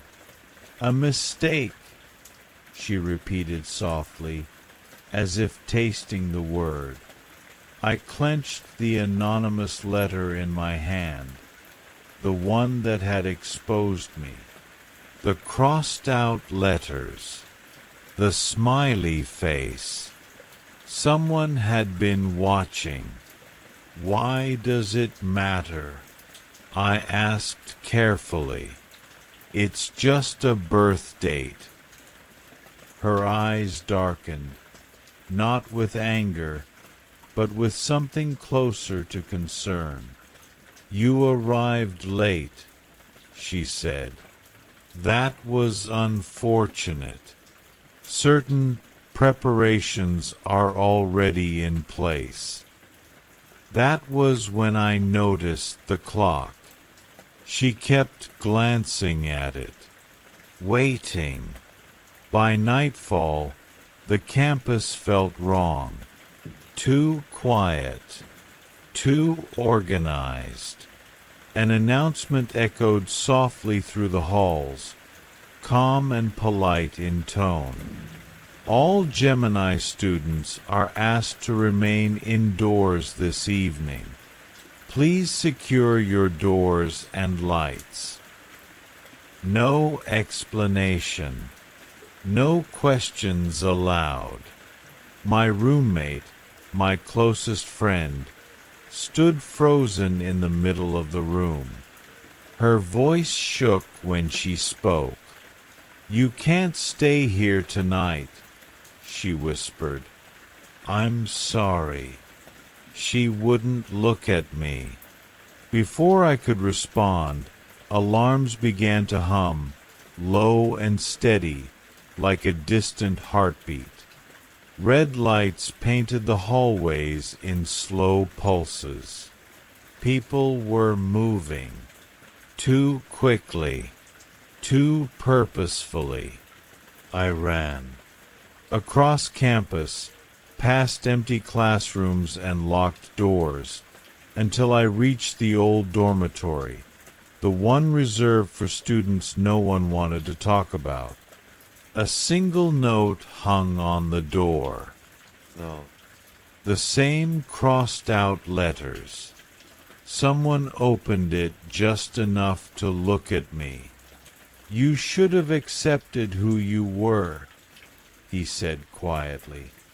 Then the door closed. The sky above felt brighter. Not moonlight. Something else. I felt drawn upward, like my thoughts were loosening, drifting, dissolving into something vast and gentle. Voices around me softened. Footsteps slowed. Someone covered my eyes. "Don't look up," they whispered. "Please." When I woke, morning light buzzed faintly overhead. I was safe. Indoors. Alone. But something inside me felt displaced. Like a dream I couldn't remember had left fingerprints behind my eyes. The campus outside had returned to normal. Students laughed. Professors lectured. Life continued as if nothing had happened. As if the stars hadn't moved at all. Later that day, I received a key. A room. A place among the others. A message was written on the back. "Welcome to the house. We don't trust you, but you belong here now." That night, I lay awake, listening to the rain against the windows, thinking about constellations, about twins, about reflection, about how some stars don't watch us. They wait. And as the darkness settles, and the next story quietly begins, I wonder, were we studying the stars, or were they learning us? Crescent moon. The apartment had always felt calm to me, the kind of place where evenings settled gently and nothing truly unexpected ever happened. Living with my sister Beck had been easy in that way. We argued only about small, ordinary things. Missing food, unwashed dishes, nothing that lingered. Life moved quietly, predictably, until one evening when the atmosphere shifted in a way I couldn't yet explain. Beck came home that night looking exhausted in a way I'd never seen before. Not the tiredness of a long day, but something deeper, heavier. Her skin looked pale beneath the hallway light, and there was a faint sheen of sweat on her forehead. She moved slowly, as if each step took careful effort. I asked if she was okay, and she gave me a weak smile, brushing it off as stress from classes and too little sleep. Still, something about her unsettled me, a quiet alarm ringing in the back of my mind. I guided her to bed and decided to make soup, something warm and comforting. As the pot simmered, the apartment filled with familiar smells, but the sense of unease didn't fade. When I went to check on her, she was already asleep, her breathing shallow but steady. I placed the bowl beside her bed and told myself rest was exactly what she needed. The hours passed slowly. Night deepened. Midnight came and went. Then 1 in the morning. Beck didn't wake. She was never one to sleep that long. I sat nearby, listening to the hum of the refrigerator and the distant sounds of cars passing outside, trying to convince myself everything was fine. By morning, my concern had grown too heavy to ignore. I called for a doctor to come by, hoping for reassurance. He examined her quietly, his expression tightening as the minutes passed. When he finally spoke, his voice was calm but serious. He told me she needed to go to the hospital. Whatever was happening was beyond him. Days blurred together after that. Beck lay still in her hospital bed, her voice faint, her movements minimal. I stayed by her side as much as I could, sleeping in a chair, eating when I remembered to. She spoke rarely, but when she did, she mentioned an ache in her left forearm, brushing at it as if something invisible irritated her skin. I asked nurses about it, but no one could find a cause. As the week went on, her condition worsened. Her skin lost its warmth and color, and she seemed to drift further away, as though sinking into deep water. Sitting beside her, holding her cold hand, I felt helpless in a way I'd never known before. The room was always quiet, filled with the soft beeping of machines and the muted footsteps of staff passing by. I called our older brother, and he came as soon as he could. He stood at the bedside with me, his face heavy with worry.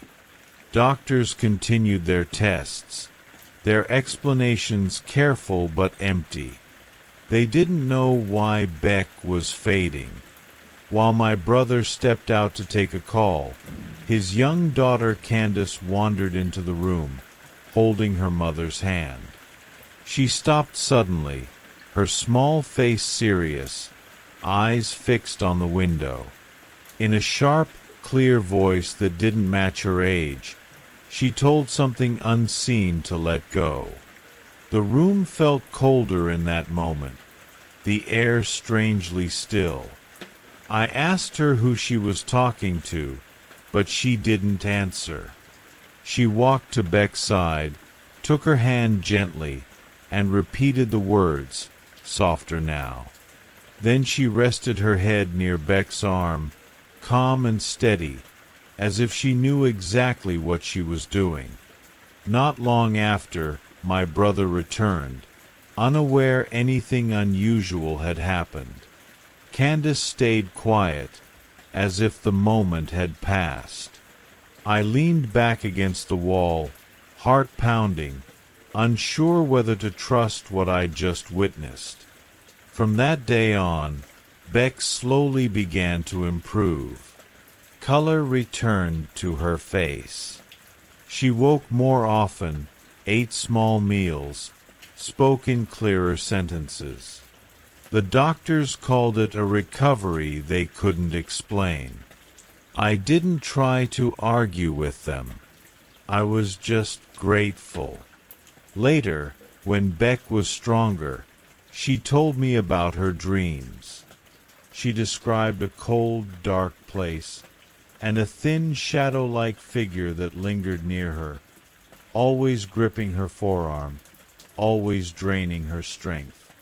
Listening to her, I felt a chill settle over me, remembering Candace's words by the window.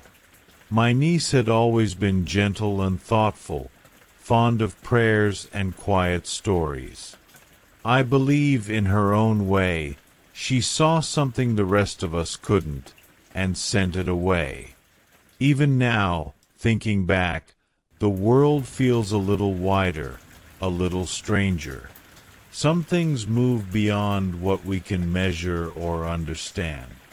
And as the night grows quiet again, I find comfort in believing that light can arrive softly, unexpectedly, just in time, before the darkness drifts away and makes room for the next story waiting in the calm. It was one of those evenings where the world felt gently paused, like it was holding its breath. The street was quiet, the sky stretched wide and dark, and the stars looked soft rather than sharp. When the Bennetts asked me to watch their son for the night, it felt like just another calm job, easy, ordinary, forgettable.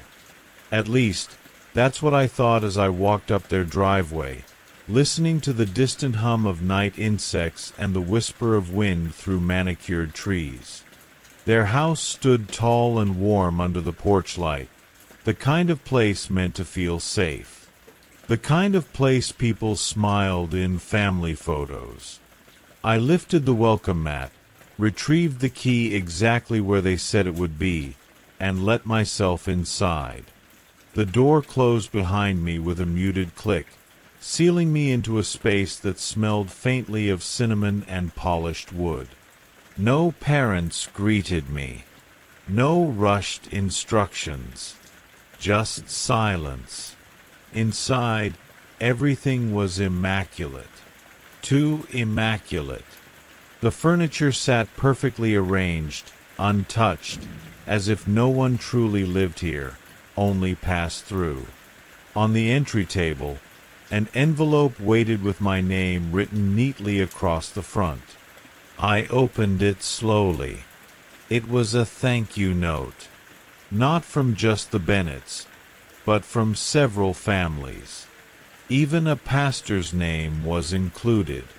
The words were polite, warm, and deeply unsettling in a way I couldn't quite explain.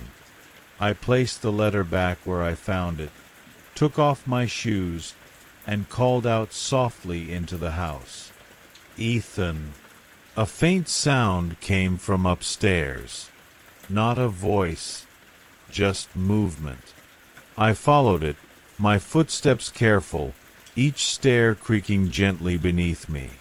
At the end of the hall, a bedroom door stood slightly ajar. Inside, a young boy sat on the floor in near darkness, surrounded by scattered toys, carefully building something intricate and enclosed. He didn't look up when I spoke his name. I lowered myself beside him, keeping my voice slow and calm. I told him who I was. I told him his parents would be back later. He listened without reacting, his small hands working with steady precision. Finally, he spoke. "When it's finished," he said quietly, "I can hide there." I asked him why.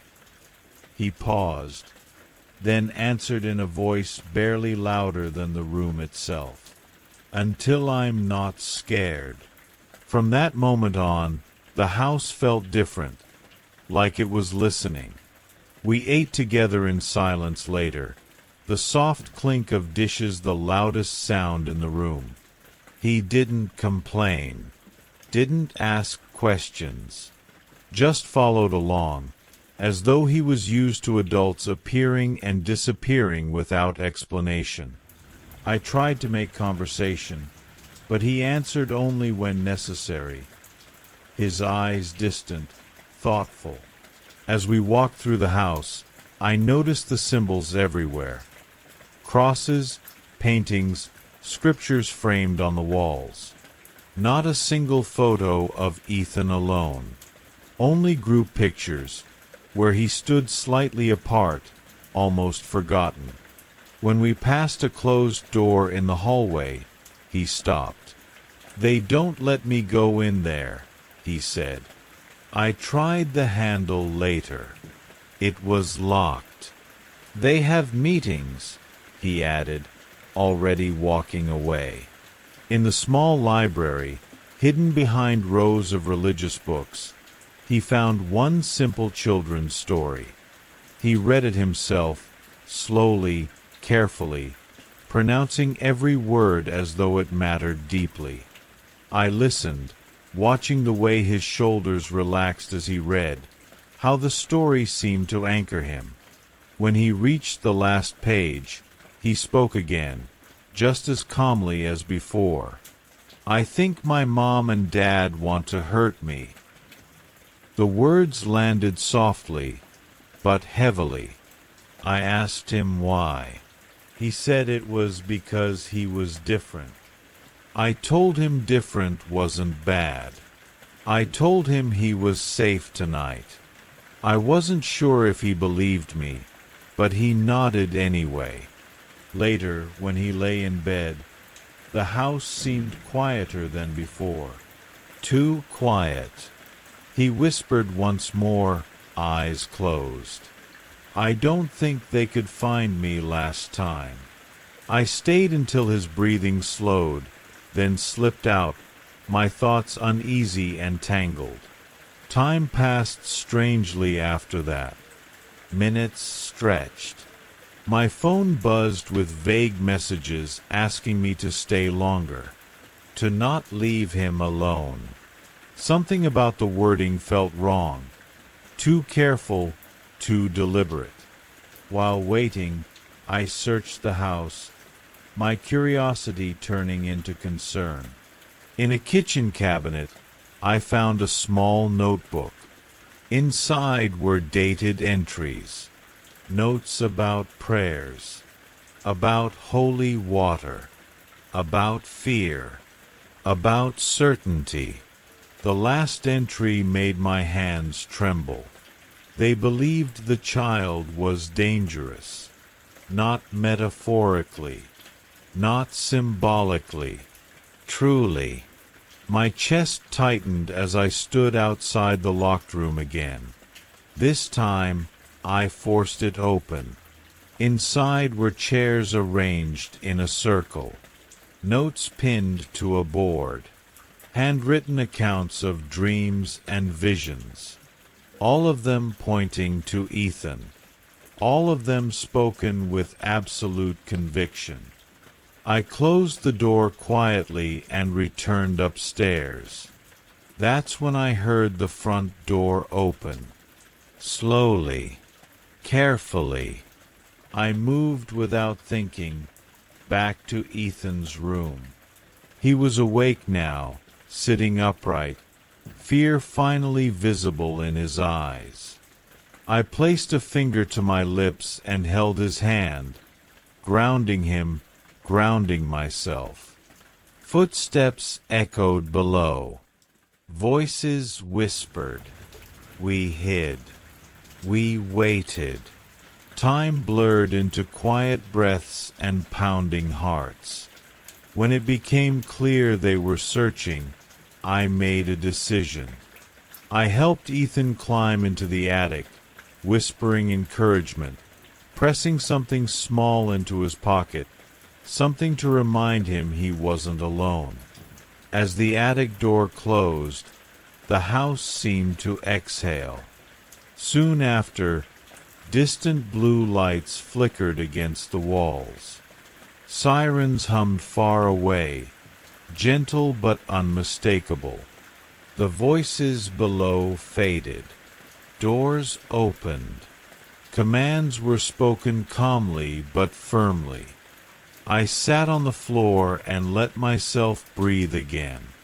Later, much later, as the night thinned into early morning, I watched Ethan wrapped in a blanket, surrounded by people who spoke softly and carefully. He looked smaller than before, lighter somehow. Before he was led away, he glanced back at me. He didn't smile, but he wasn't scared anymore. And as the house emptied, and the night finally released its grip, I couldn't help but feel that this story, like so many others, was only one quiet thread in a much larger tapestry, one that would continue gently into the next whispered tale, drifting forward, deeper into the dark, where the rain never quite stops falling. Crescent moon.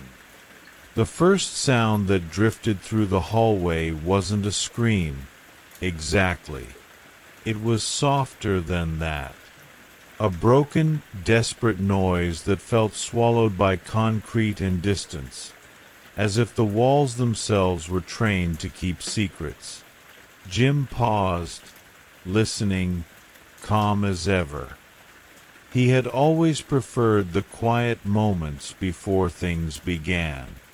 They gave him time to breathe, time to feel grounded. Routine mattered to him. Routine made everything feel normal. The place was tucked away in an industrial stretch of the city where streetlights flickered and no one asked questions. The air smelled faintly of oil and dust, and the metal door in front of him radiated a cold that seemed to seep into his bones. Charlie stood nearby, relaxed, almost cheerful, as if they were old friends meeting for coffee.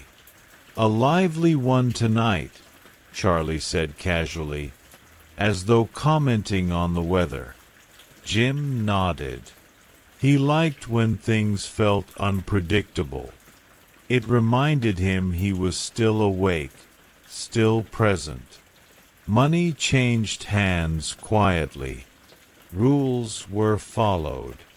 Phones were left behind. Everything proceeded exactly as it always did. Afterward, Jim emerged composed, smoothing his jacket, slipping easily back into the version of himself the world expected. Outside, the night welcomed him with cool air and empty streets. He returned a missed call from his wife, his voice warm, steady, loving. By the time he pulled into his driveway, he was already someone else again. Home was soft lighting and familiar smells. Dinner simmered gently on the stove. Laughter floated through the kitchen. His daughter's footsteps thundered down the stairs the way they always did, loud and careless and alive. The evening unfolded peacefully, conversations meandering from small frustrations to shared jokes, the kind of ordinary moments people rarely realize they'll miss until they're gone. Days passed, then weeks. Life settled back into its patterns. When the first Tuesday came again, no one questioned it. They never did. Jim told himself it was just another obligation, another quiet meeting. He sent a kind message to his daughter wishing her luck at her interview, believing, without doubt, that everything would be fine. The lie felt easy. It always did. That night, though, something felt off. Time stretched longer than usual. Silence lingered where it shouldn't have. When Jim finally checked his phone again, the number of missed calls made his chest tighten. Panic crept in slowly, like cold water seeping through fabric.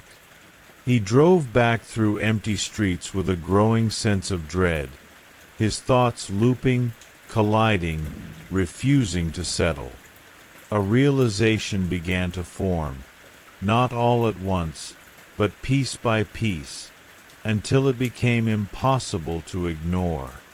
Some doors, once opened, never truly close.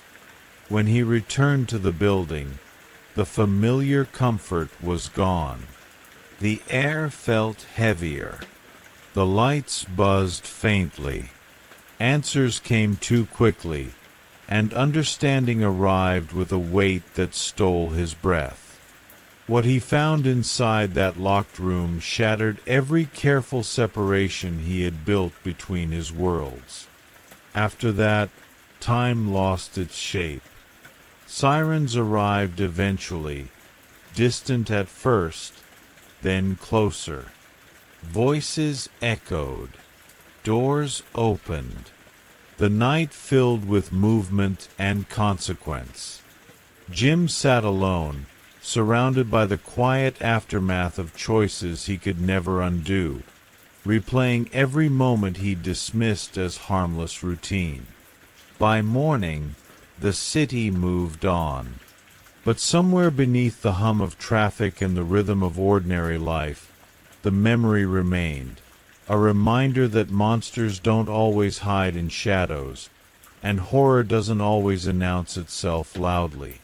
Sometimes it lives in schedules, in habits, in the spaces people refuse to examine too closely. And as the rain continues to fall, softly tapping against windows and rooftops, the darkness doesn't end here. It simply drifts onward, into the next quiet story, waiting patiently to be told. Crescent Moon ZZZ. The quiet after a long trip always feels heavier than expected. When I finally returned from camping, the city lights looked softer, almost comforting, and I was grateful to slip back into routine. Normal hours. Familiar sounds. The kind of ordinary life that gently smooths out lingering nerves without asking questions. I work nights as a mechanic at a bowling alley downtown. Not the kind of job people picture when they think of bowling. No shiny lanes or cheering crowds, but the hidden world behind the pins, where belts hum, gears rotate, and massive machines reset the game again and again. They demand patience and respect. Every technician learns that early on. The machines don't forgive carelessness, and they don't like being rushed. That evening was busy in the steady, exhausting way league nights always are.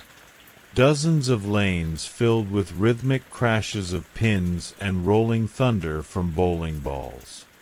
I moved constantly, fixing small issues, stuck balls, misaligned pins, then climbing into the back machinery for more complicated problems.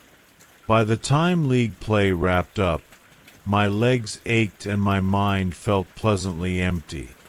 Whatever unease I'd brought back from the woods had faded into the background hum of work. As closing time approached, the alley slowly emptied. Lights dimmed. Music softened.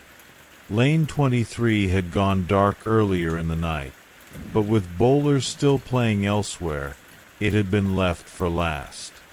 After a short break outside, I headed back in alone, keys jingling softly, ready to finish the final repair. Behind the lane, the air was warm and smelled faintly of oil and rubber.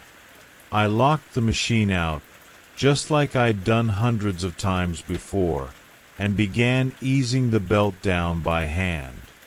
Pins rattled gently through the chutes as I cleared them. Everything felt normal, routine, even calming, until I noticed one pin wedged where it shouldn't be. I climbed back out, grabbed my gloves and a small crowbar, then carefully made my way in again. The space was tight, metal close on all sides, the kind of place where every movement must be deliberate. I worked slowly, easing the pin free. The moment it shifted, the air changed. A low vibration passed through the machine, subtle at first, like a distant engine turning over. For a heartbeat, I told myself it was nothing. Then the sound grew louder, deeper, and unmistakably alive. Time stretched thin. I moved instinctively, pulling myself forward as mechanisms began to cycle above and behind me. The noise was rhythmic now, methodical. I could feel the machine's motion through the floor, through my bones. Somewhere far away, a voice crackled over a radio, distorted and urgent, but it felt impossibly distant. I slid, twisted, pressed myself into the narrowest spaces I could find. Metal passed close, too close, but I kept moving, focused only on escape. Hands grabbed me under the arms, strong and solid, pulling with everything they had. My manager's voice cut through the noise, sharp with panic and determination. Together, inch by inch, we fought against the slow, relentless pull of the machine until, finally, I was clear. The machine shuddered once more, then went silent. Smoke drifted lazily in the dim light, carrying the sharp, clean scent of ozone. We stood there for a long moment, breathing hard, neither of us speaking. The alley felt impossibly quiet, as if it were holding its breath too. When we checked the controls, everything was exactly as it should have been. Locked out, powered down, verified from the front desk and the back panel both. There was no clear reason the machine should have moved at all. We finished closing in a subdued calm, choosing not to dwell on what couldn't be explained. Later, over a quiet drive and a couple of drinks, I finally told him about the camping trip, the strange feeling of being watched, the sense that something unseen had followed me back. He listened without judgment, said he didn't know what to believe, but he knew what he'd seen that night. The next morning, before the alley opened, I walked the lane slowly, starting and ending at number 23. The building was still, peaceful, bathed in early light. By the time my supervising mechanic arrived, everything felt normal again. Clean, quiet, safe. And as the day began and the first balls rolled down the lanes, the machines hummed obediently, as if nothing unusual had ever happened. But sometimes, late at night, when the alley is empty and the lights are low, I still listen a little more closely to the sounds behind the pins, just in case. And with that soft awareness lingering in the background, the night continues on, gently leading us into the next quiet story. The alley always felt calmer just before sunset, when the noise of the city softened and the sky turned a gentle shade of gray-blue. That was our favorite time to play, when the world felt briefly paused, as if it were holding its breath along with us. Back then, We were just kids with scraped sneakers and restless energy, gathering every afternoon behind our apartment building. The pavement was cracked and uneven, the hoops slightly bent, but none of that mattered. It was me, my older brother Ray, Jasmine, and Joel. 4 shadows stretching long across the concrete as the day slowly faded. School ended, backpacks were dropped, and for a little while, life was simple. We were the kind of kids people like to label. Too quiet, too strange, too obsessed with costumes, conventions, and imaginary worlds. But in that narrow alley, none of it mattered. We laughed loudly, missed easy shots, and talked about things only we cared about. In a city that often felt cold and crowded, we had found warmth in each other, and that felt rare and important. There was a curfew in place then.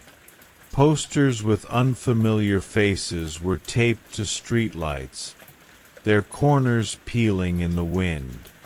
Too many kids had vanished, and parents hovered close, watching from windows and doorways. As long as we stayed where they could see us, no one complained. The alley became our small island of safety, and above it all, there was her, the woman in apartment 3B. She was a quiet presence, one you didn't notice right away. Her window sat just above the alley, framed by old brick and faded paint. She never came outside, not once that I could remember.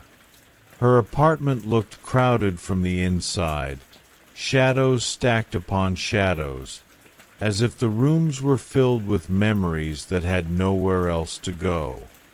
Most days, she simply watched. Behind thin, floral curtains, there was often a narrow gap. If the light was right and your eyes adjusted, you could make out part of her face, pale, still, unmoving. She never waved, never smiled, just watched.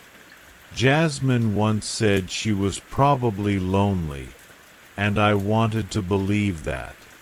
Ray liked to joke that she was strange, maybe even a little unhinged. We laughed it off together, but every so often, when I lined up a shot and felt that quiet gaze on my back, my stomach would tighten for reasons I couldn't explain. Everything shifted one evening near the end of the week. I was late getting home, just minutes before curfew.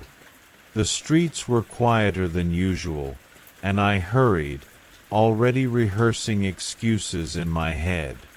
As I turned the corner toward our building, flashing lights washed over the walls, red and blue reflections rippling across the concrete.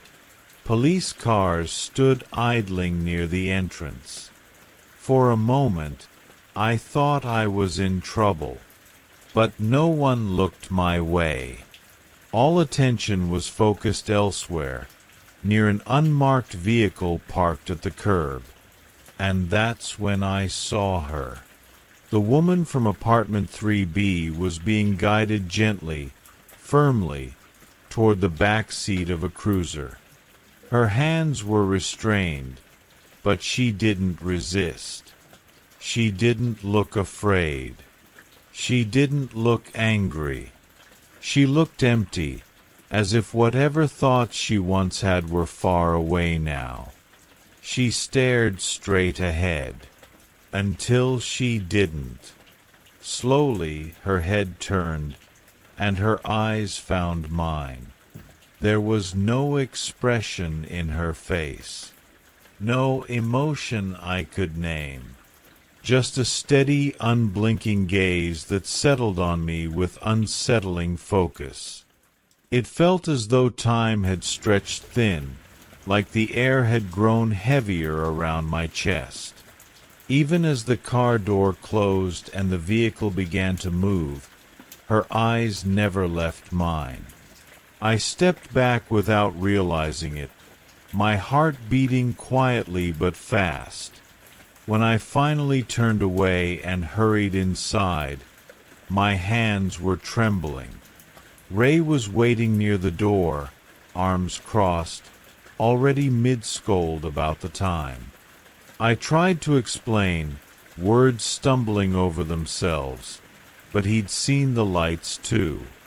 He locked the door behind me that night, slower than usual, as if the simple act needed extra care. The next day, the news played softly in the background while we pretended not to listen. A neighbor spoke into a microphone, voice careful and restrained. Something small had been found near the building, something that led police to ask questions. The report stayed vague, respectful, but the meaning settled heavily in the room. The woman's apartment had been searched. Things were discovered that no one wanted to imagine, let alone describe. After that, the alley felt different. We still played basketball, but only when parents lingered nearby. Our laughter was quieter. Our games ended earlier. Whenever a breeze stirred the curtains of apartment 3B, every one of us seemed to freeze at the same time, eyes lifting toward that window before we could stop ourselves. Eventually, the apartment was declared empty. Life moved on the way it always does. Seasons changed. The posters came down. New families moved in. People said it was over, that everything was fine again. But even now, years later, when I walk my dog before dark, my eyes drift upward without thinking. It's just habit, I tell myself. Muscle memory. An old reflex from a younger version of me. And sometimes, only sometimes, I think I see a subtle shift behind the curtain. Just a suggestion of movement. A trick of the light. In those moments, I keep walking. I remind myself that I'm safe, that the past stays where it belongs. The night air feels calm, the streetlights hum softly, and the city breathes in its familiar rhythm. And as that quiet settles in, the story gently fades, making room for the next whisper in the dark. The question arrives the same way every night, soft and unwelcome, drifting into my thoughts just as the room grows quiet. Did you lock the door? It doesn't shout. It doesn't rush. It simply waits there, patient and heavy, until I notice it. I'm lying in bed, wrapped in stillness, listening to the faint hum of the buildings settling around me. Somewhere far away, a car passes. Pipes tick gently in the walls. I know I checked the door earlier. I remember the cool metal beneath my fingers, the firm resistance of the lock. I remember telling myself it was done. And yet, as my eyes rest on the darkness of the ceiling, that certainty begins to thin. I breathe in slowly, then out again, the way my therapist taught me. I try to let the thought pass without following it. This is just another loop, I remind myself. Another habit that learned my name and refuses to forget it. The plan was simple. Delay the urge, sit with the discomfort, let it fade on its own. It worked for other things. Lights, appliances, windows. But the front door has always felt different, heavier somehow, like it carries more than just a lock. When I first moved in, the apartment felt like freedom. Empty rooms, quiet evenings, space that was finally mine.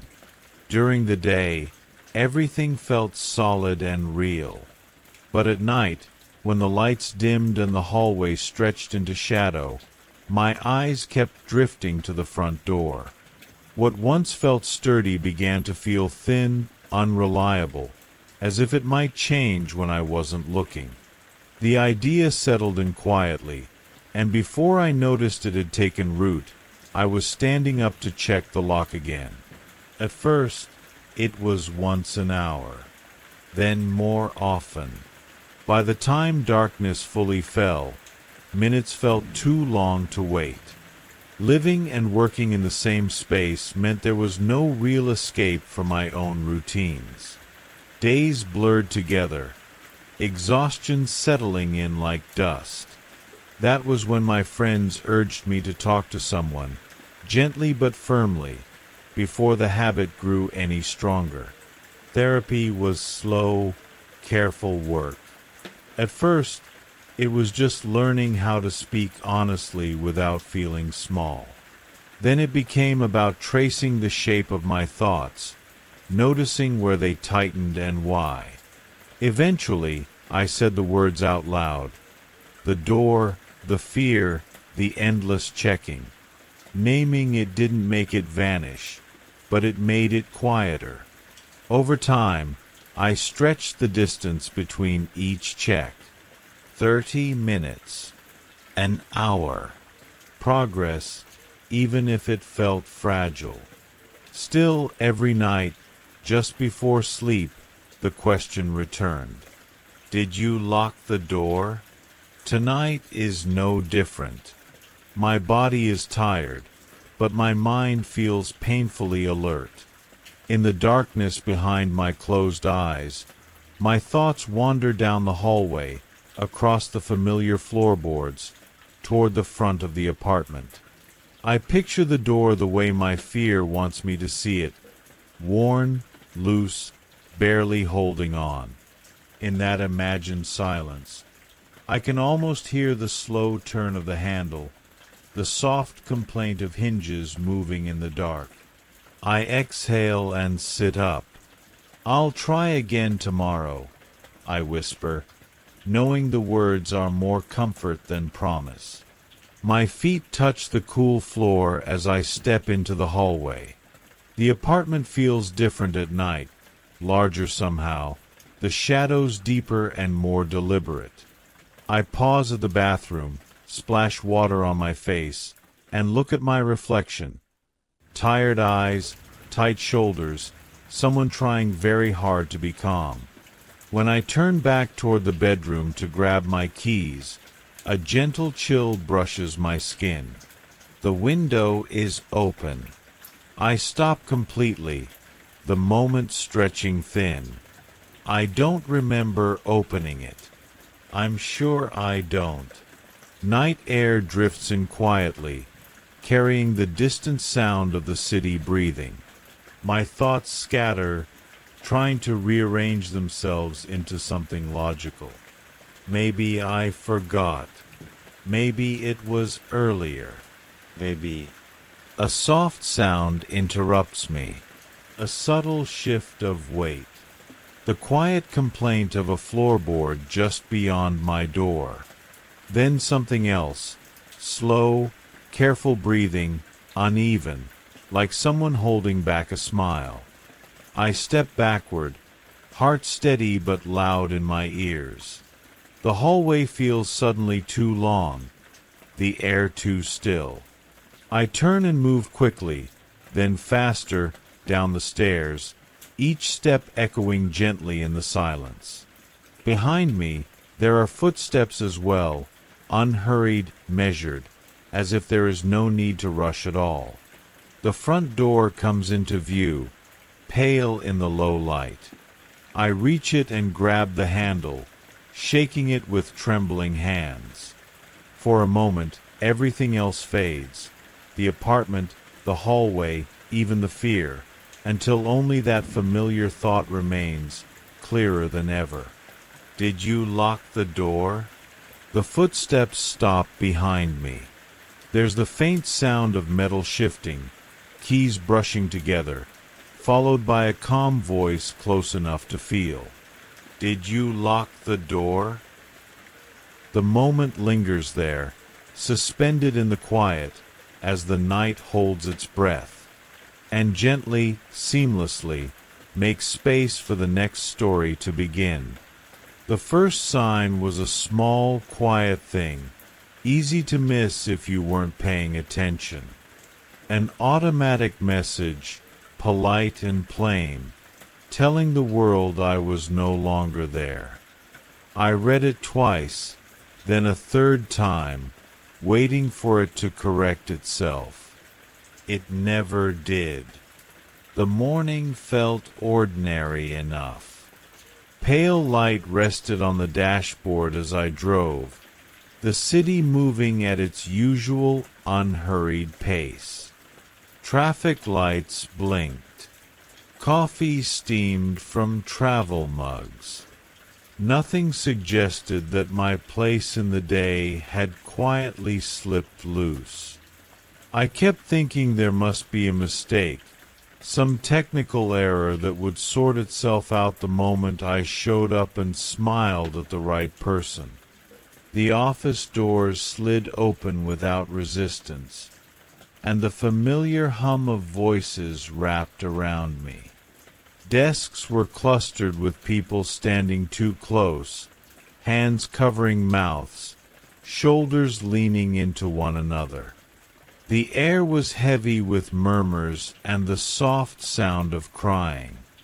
I recognized everyone instantly, faces I'd known for years, but something about the way they moved felt slowed, as if they were wading through water. They were talking about me, not in the way people do when you enter a room, but in the careful past tense way reserved for memories. My name drifted between them, carried on gentle praise and unfinished sentences.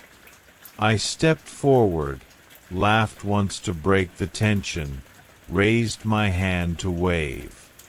No one turned. No one flinched. Janet from accounting stared straight ahead, tears tracing quiet paths down her cheeks, while someone else held her shoulders. I told myself it was a prank, a tasteless one, maybe, but still something explainable. I moved closer, stood where I was certain I'd be noticed. Compliments continued to float by, warm and distant, like they were meant for someone just beyond me. I checked my phone. The screen felt wrong in my hand, blank where there should have been plans, spinning where there should have been messages. When I left, the security desk didn't acknowledge me. The badge reader stayed dark. The doors opened anyway, smooth and silent, as if I were made of nothing at all. The drive home passed in a blur. Streets felt wider. Buildings looked flatter, like painted backdrops. My house stood waiting, familiar and still, yet oddly untouched by the day. Inside, the kitchen smelled faintly of cold coffee. My wife sat at the table, fingers wrapped around a mug she wasn't drinking from. Our son hovered nearby, asking questions in a small, shaking voice. I called their names softly at first, then louder. I crossed the room in 2 steps and reached for the back of her chair. My hand met a strange resistance, like pushing into a cool mist. There was a sensation, but no substance. The moment stretched, quiet and undeniable, and something heavy settled gently into my chest. I didn't feel pain. I didn't even feel fear right away. Just a calm, widening understanding that something fundamental had changed.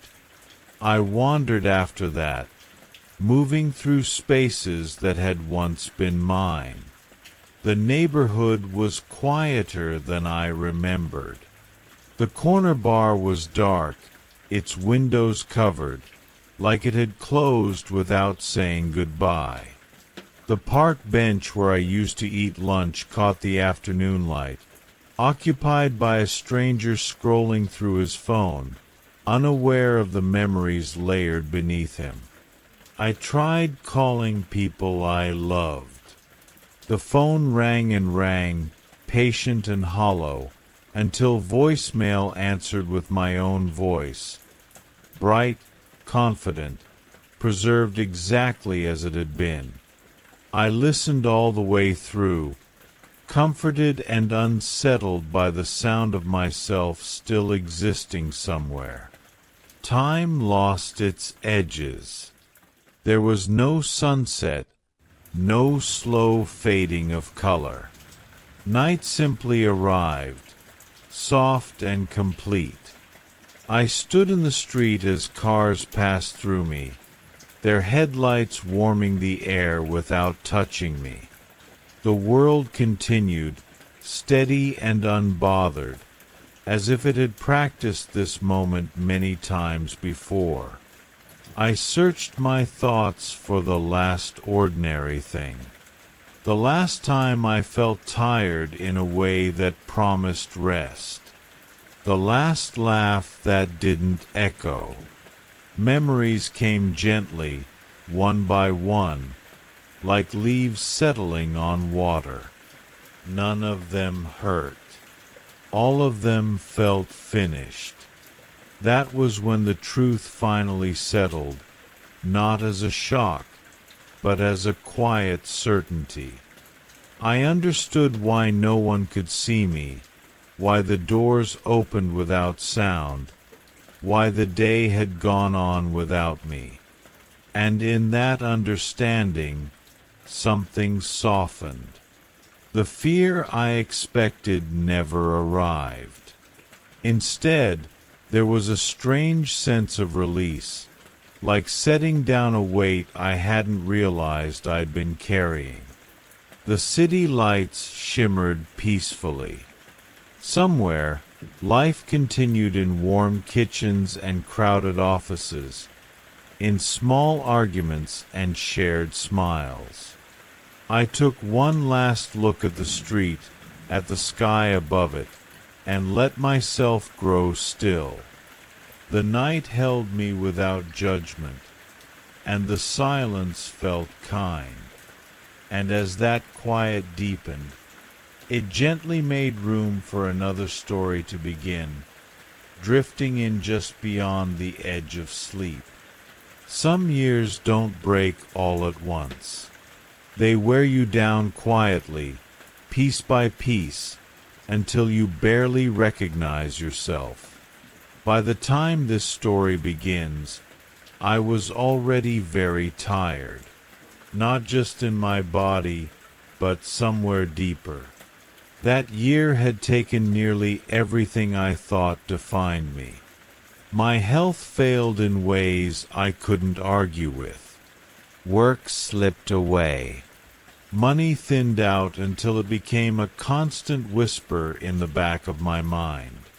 Even my marriage ended softly, with paperwork and long silences instead of shouting. I was lucky enough to be offered a room by a friend, and later a part-time job with a boss patient enough to understand my limits. Still, life felt like it was balanced on a narrow edge, and I needed something, anything, to reset my spirit. When my schedule finally settled and I saw 3 empty days in a row, I decided to disappear for a moment. Not far, just far enough. We live surrounded by woods, but true quiet still requires a drive. The nearest Appalachian Trail campsite was a couple of hours away, and I knew my body wouldn't thank me for roughing it. So I chose a small campground about an hour out, familiar and forgiving. I packed carefully, seats folded down, comforts prioritized. At this point in my life, I had earned the right to be gentle with myself. The campground felt old when I arrived, like a place time had forgotten to update. Paint peeled from signs. Gravel sat undisturbed. At the check-in station, an elderly ranger looked up at me with eyes that seemed older than the building itself. He told me I could choose any spot I liked. There were no other guests. When I asked about wildlife, he waved it off with a slow smile, assuring me nothing troublesome came through anymore. He guided me casually toward the most distant tent site, tucked far from the road. I set up in the quiet, moving slowly, listening to my own breath and the distant rustle of leaves. The air smelled like warm pine and dust. I cooked a simple meal as the light faded, watching the forest shift from green to blue to gray. Habit and comfort guided my hands as I traced a protective boundary around my site. An old ritual meant more to steady my nerves than anything else. Music played softly from my phone, saved playlists filling the space where signal could not reach. By the time I finished eating, stars had begun to appear, one by one, as if the sky were remembering itself. The night felt kind at first. Crickets sang. The air cooled just enough. I lay back inside my tent, staring up through the mesh, feeling lighter than I had in months. When the music faded and silence settled in, it didn't feel empty. It felt full. I slept easily. I woke shivering. At first, I thought it was just the cold. Then I noticed the sound. A low rumble, steady and wrong, like distant thunder without the storm. The forest had gone unnaturally still. No insects. No wind. Then came a heavy, wet impact against my vehicle. Not loud, just deliberate. It echoed through the trees, followed by another and another. I reached for my flashlight, heart beating faster now, and aimed it toward where my car should have been. The beam cut through darkness and immediately filled with fog. Thick, rolling mist that swallowed the light as if it were being absorbed rather than reflected. I swept the beam back and forth, slowly, carefully. The forest refused to reveal itself all at once. Shapes appeared only when I focused directly on them. The sounds continued, moving without pattern. I caught glimpses of tree trunks swaying gently, untouched, unharmed. My car stood exactly as I'd left it. Nothing seemed damaged. Nothing explained the noise. Above me, the sky felt wrong.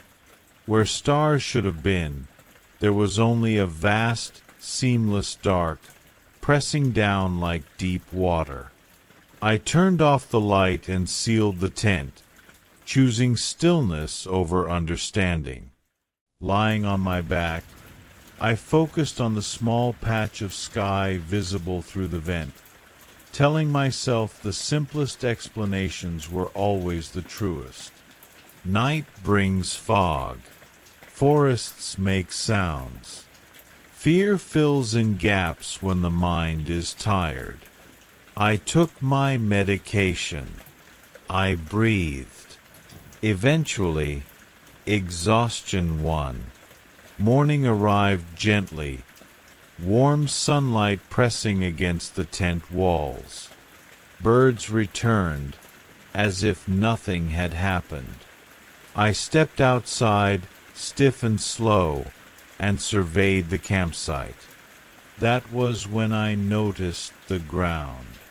Inside my boundary, there were ashes, leaves, small objects disturbed by my presence.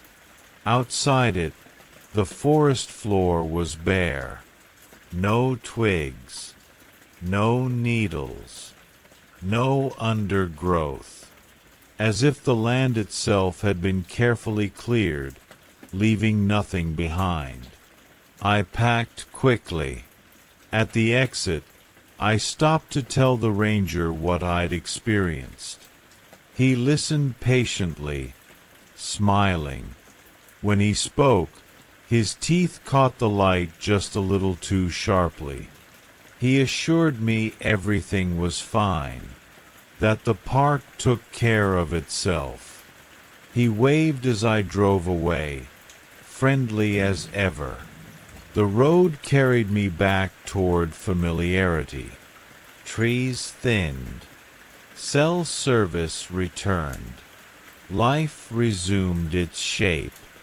And as the campground disappeared in my rearview mirror, I let myself believe that rest, true rest, was finally within reach, drifting quietly toward the next story waiting in the dark.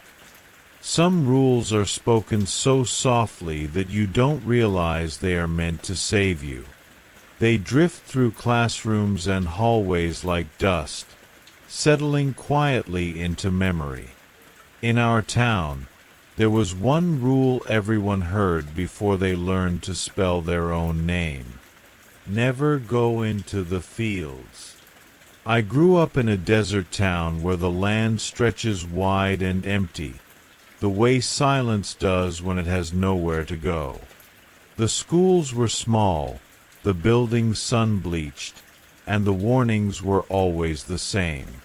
First-grade teachers said it gently. Second-grade teachers said it firmly. By the time you were older, they barely looked up from their desks when they reminded you. No reasons. No stories. Just don't. At first, I thought it was like everything else adults said here. Don't swim in the aqueduct. Don't touch the Joshua trees. Don't wander too far when the heat starts to shimmer. Rules passed down without explanation, like traditions no one remembered starting. It was easy to roll your eyes at them when you were young and restless and certain nothing bad ever really happened. My mom never understood the place. She grew up in the city, where danger had names and shapes you could point to. When she switched me to a charter school, she thought the warnings would stop. She said people here like to scare their kids, that it built character or something like that. But the new teachers said it too. They always did. Some of them added details, as if letting a little truth slip might make the rules stick better. If you see black tarps near the bushes, stay away. Don't go into the field. Not today. Not ever. By high school, I lied and told Mom no one said it anymore. It was easier than trying to explain the way the town spoke in half-sentences and pauses. Even my history teacher joined in. One afternoon, while the desert wind rattled the windows, he talked about how the brain keeps growing until your mid-20s. about impulsive choices, about statistics. He mentioned, almost casually, that fewer young people died here than in other nearby towns. Not by much, just enough to notice, especially the youngest ones.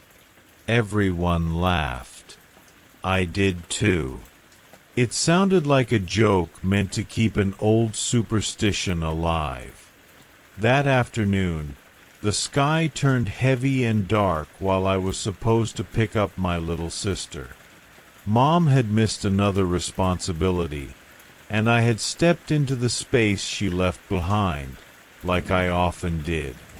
The middle school sat across from the high school, and thunder murmured far off in the distance as I signed my sister out. My history teacher was in the office. He offered us a ride home, but I waved him off. We lived close. As we left, he called after us, his voice calm but careful, telling us not to go through the field. He mentioned the tarps. I didn't stop. Rain started to fall, soft at first, then heavier. Down the street, a group of older boys leaned against a building, watching us with eyes that lingered too long. My sister noticed them. I felt her grip tighten. I told her we would take a shortcut through the field. It was faster, I said. I told her it would be fine. I promised her stew for dinner, her favorite, even though I knew better. She hesitated, fear plain on her face. I took her hand and started walking, singing a silly song she loved. Thunder rolled overhead, and lightning lit the desert in pale flashes. The rain came down harder, drumming on dry earth. Then she pulled away. She ran, small feet quick and light. I called her name, stumbled after her, and fell hard. Dirt filled my mouth. When I looked up, I saw her stop, turn, and look back at me. And then she wasn't there anymore. I ran until my chest burned, until the rain soaked through my clothes. When our house finally came into view, the front door was open, the television loud with a weather report. Inside, Mom stood in the kitchen, smiling like everything was exactly as it should be. She told me my sister was already home, that she'd been there for a while, that I didn't need to worry so much. I walked down the hallway slowly. Her bedroom door was closed. A soft glow leaked out from underneath it. I pushed it open. The room was quiet, clean, empty. The bed neatly made. The nightlight unplugged. I stood there for a long time, listening to the rain fade, to the house settling around me. Eventually, voices filled the neighborhood. Doors opened. Lights came on. Adults moved through the streets, calm and focused, like they had practiced this before. By morning, the storm had passed. The desert looked the same as it always did, wide and patient and still. The field lay untouched, just beyond where the houses ended, silent beneath the rising sun. No one ever asked me why I stopped taking shortcuts after that. No one needed to. Some rules don't need explaining once you've felt them settle into your bones. And as the day warmed and the town breathed normally again, I understood something I hadn't before. The fields were not empty. They were simply doing what they had always done, holding on to what was never meant to wander too far, as the world quietly moved on toward the next story waiting just beyond the edge of sleep. They gave me a name long before I ever understood what names were for. It drifted through whispered bedrooms and half-remembered dreams, soft and uncertain. A word meant to explain the feeling of being watched when the lights went out. That word was boogeyman. I don't remember the name I was born with, if I ever had one. What I know is what I've always been called, shaped by fear and imagination. I move quietly through the edges of human lives, not as a nightmare, but as a presence. Something felt rather than seen. I've learned to exist between moments, in pauses, in the hush that settles after a child calls out and no one answers. There were nights when you spoke of me without knowing it. When you told your parents there was something beneath your bed, something breathing softly in the dark. Those nights, I stayed still. I've never liked crowds or chaos. Too many eyes, too many variables. I prefer silence. I prefer being alone with the dark. On the last night of the year, I wasn't wandering bedrooms or lingering in hallways. I was traveling. Once a year, beings like me gather, far from the places humans notice. It's not a hunt or a ritual, just a quiet tradition, a chance to exist without hiding, to share stories, to let the long year settle. The house was tucked away, surrounded by winter fields and distant trees. Warm light glowed through the windows, and nearly every nearby home was still awake, celebrating in its own way. I passed them unnoticed, wrapped in an ordinary shape, my steps steady and unhurried. I had walked a long way to be there, taking paths that no one watches anymore. When I arrived, familiar presences filled the air. Some were ancient, others newly formed from modern fears, but all of them felt known. The rooms were larger than they appeared, the space bending gently to accommodate those who didn't fit neatly into walls and corners. Music drifted through the house, slow and echoing, like something remembered from another life. I stayed near the edges, as I always do, watching, listening, feeling that rare sense of belonging that comes from not having to pretend. Even here, there were rules, simple ones.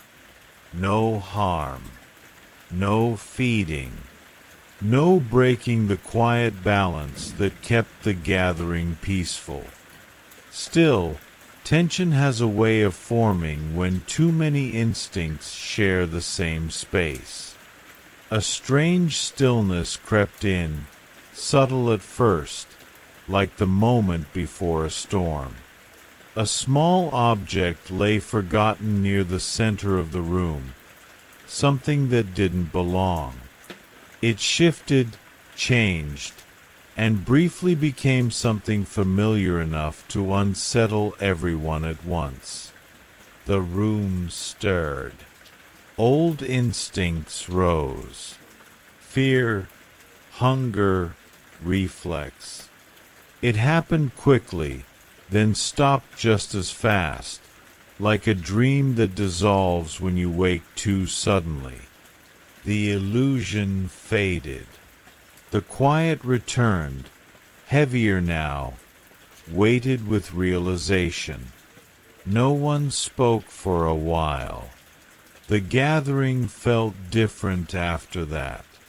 Softer, somber, as if everyone had been reminded why the rules existed in the first place. Some presences slipped away early, choosing solitude over celebration. Others lingered, subdued, content just to remain.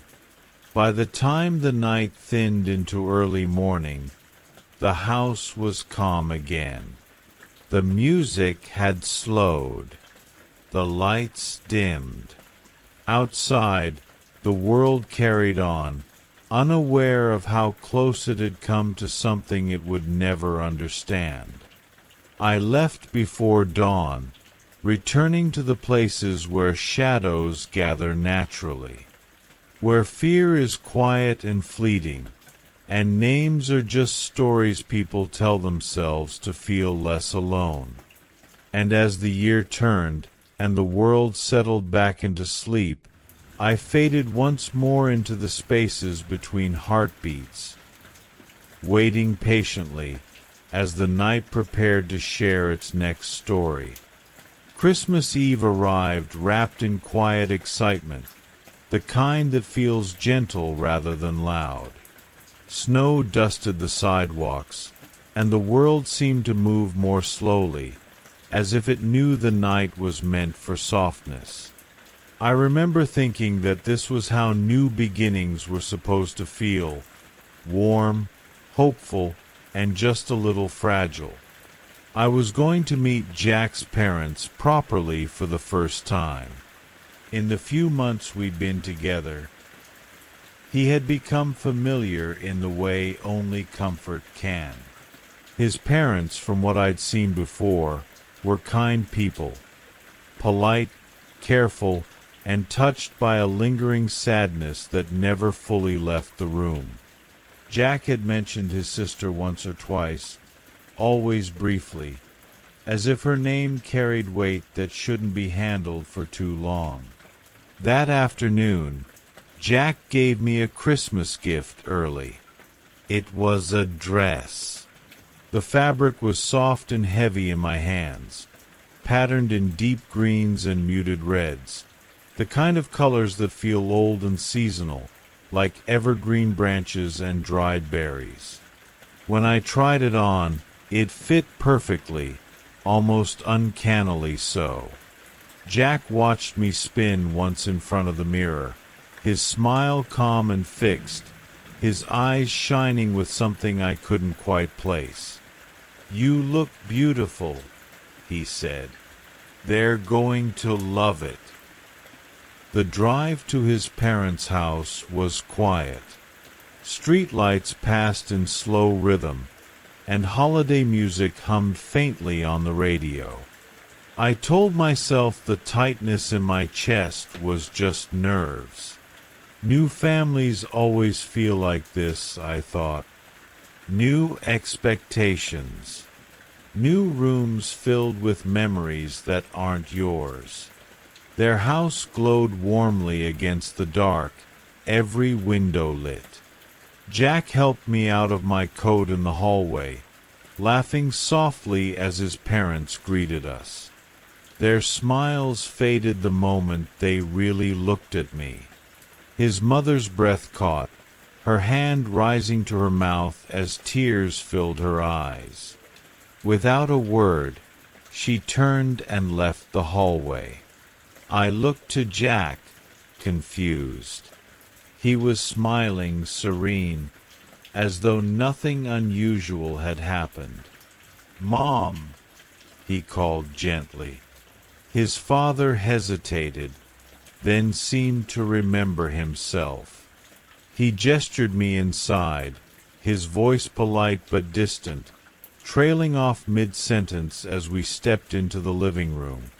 The lights were bright, almost too bright, reflecting off dozens of framed photographs lining the walls. That was when I saw her. A full-length portrait hung opposite the doorway. A young woman stood frozen in time, her chestnut hair falling over her shoulders, her expression calm and familiar. She was wearing my dress. For a moment, the room felt tilted, as if the floor had shifted beneath me. I turned to Jack, ready to demand an explanation, but his face stopped me. His expression hadn't changed. There was no embarrassment there, no apology, only quiet insistence. He took my hands, his grip warm but firm. "Please don't be upset," he said softly. "They miss her so much, especially tonight.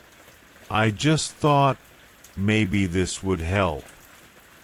I tried to pull my hands away, but he held on, his thumbs pressing gently into my skin. On the couch behind him, his parents sat close together, his father's arm around his mother's shoulders as she dabbed at her eyes. They looked small somehow, worn down by years of grief. "Just dinner," Jack murmured. "Just a few hours." I don't know if it was shock or politeness or something deeper, but I nodded. Dinner preparations resumed as if nothing had happened. Drinks were poured. Plates were set out. Conversation flowed, slow at first, then warming.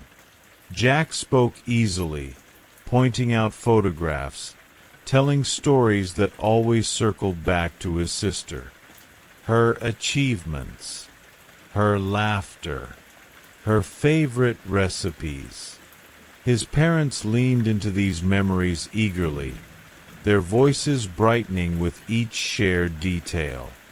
I sat quietly, holding my glass, feeling as though I were fading at the edges.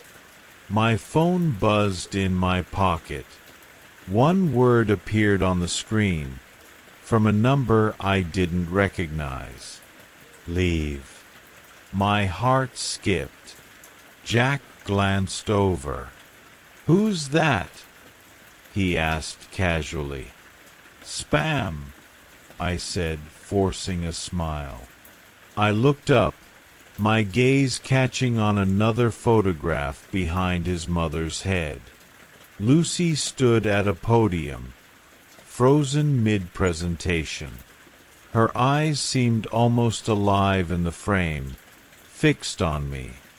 The image shimmered subtly, just enough for the word on the slide behind her to become clear. "Leave." The room felt too warm. Voices blurred together. I stood abruptly. "I need the bathroom," I said. Jack's mother showed me down the hallway, stopping beside a small door near the front entrance. The moment she turned away, I opened it again and stepped into the hall. "Are you leaving already?" Jack's father stood at the far end, watching me closely. I couldn't speak. A sudden crash echoed from the living room. The portrait, Lucy in my dress, had fallen from the wall, its glass shattered across the floor. Jack's father turned toward the sound, startled voices rising behind him. I didn't wait. I grabbed my coat, slipped out into the cold night, and let the door close quietly behind me. The air outside was sharp and clean, grounding.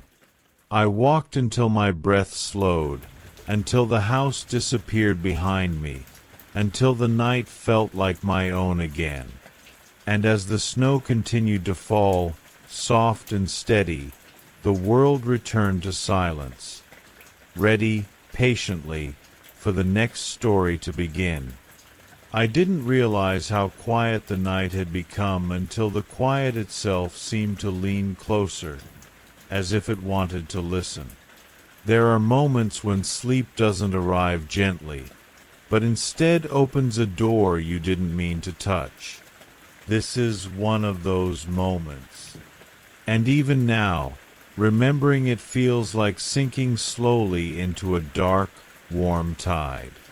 4 years after everything went wrong, I learned how to live with silence. I learned how to carry my nights alone. Every morning, I would drift down to breakfast feeling hollow and distant, and my father would look at me with that familiar ache in his eyes. He never asked too many questions. He never pushed. He simply stayed nearby, as if his presence alone could anchor me to something solid. I think he believed that if he stayed close enough, whatever haunted my sleep wouldn't dare come nearer. After what happened with the sleep specialist, I refused to see anyone else. Fear has a way of hardening into certainty, and I was certain that involving others only caused harm. So instead, I adapted. I built small rituals before bed, soft routines meant to keep damage contained. I learned how to ground myself, how to focus on tiny details, how to slow my thoughts before sleep took me whether I wanted it to or not. I kept a journal. I sketched shapes and shadows I couldn't name. I trained myself to search for one gentle thing in every place I found myself. A sound, a color, a memory. Something beautiful enough to hold on to when everything else felt unbearable. It didn't always help, but it gave me something to do besides panic. Patterns never truly formed. The experiences came without warning, without mercy, and without logic. I only knew that they always placed me somewhere already finished, somewhere quiet after an ending. Avoiding sleep didn't stop it. Medication didn't soften it. The nights simply waited. My father stayed. My mother drifted further away, wrapping herself in work and closed doors. I assumed fear drove her distance. I understand that now, even if I didn't then. The night everything changed was my 18th birthday. We had gone out, just my dad and me. Food, a movie. Small laughter stretched thin by exhaustion. I was so tired it felt like my bones were humming. I tried to stay awake in the car, watching streetlights blur into gentle streaks, but sleep took me anyway. It took me quickly. One moment, I was warm and seated. The next, I was moving again, carried by a steady vibration and the soft hiss of tires against pavement. Darkness pressed in from all sides. Something about the space felt wrong, shapeless, confined, unfamiliar in a way that made my thoughts slow and heavy. There was no light to focus on, so I focused on sound, motion, the subtle rhythm of travel. My sense of form felt distorted, unclear, as if I were no longer held together the way I should have been. Panic fluttered, but I pressed it down, reminding myself that fear only made things worse. The vehicle stopped. Movement shifted. A door opened. Cool air brushed past, carrying distant night sounds. I listened as carefully as I could, grounding myself in small details. The crunch of gravel, the echo of footsteps, the faint hum of a building waking somewhere nearby. I was carried indoors. Lights passed overhead, slow and steady, like a countdown I couldn't see but could feel. I focused on them as they went by, counting silently, letting the rhythm calm me. Somewhere nearby, voices murmured. Their tones were controlled, measured, unsettling in how ordinary they sounded. A door opened. What followed wasn't loud. It wasn't chaotic. That was what made it worse. Pain existed in the room, heavy and suffocating, carried on quiet sobs and strained breaths. I understood enough to know that something irreversible had already happened here, long before I arrived. I stayed still. I watched without wanting to. I learned things I wish I hadn't, about cruelty delivered calmly, about fear spoken in whispers, about how silence can be more terrifying than screams. I felt the weight of grief settle into the space like fog, thick and inescapable. At some point, the room emptied. Only sorrow remained. I wished I could close my eyes. I wished I could turn away. But sleep does not grant mercy, and neither did that night. Heat bloomed suddenly, bright and overwhelming, and the air shifted as the space began to change again. I waited for pain that never came. Instead, something loosened. I felt myself lift, light as breath, rising slowly beyond walls and ceilings, drifting upward into open night. Stars stretched above me, quiet, endless, beautiful. For the first time in years, I felt something like relief, like release.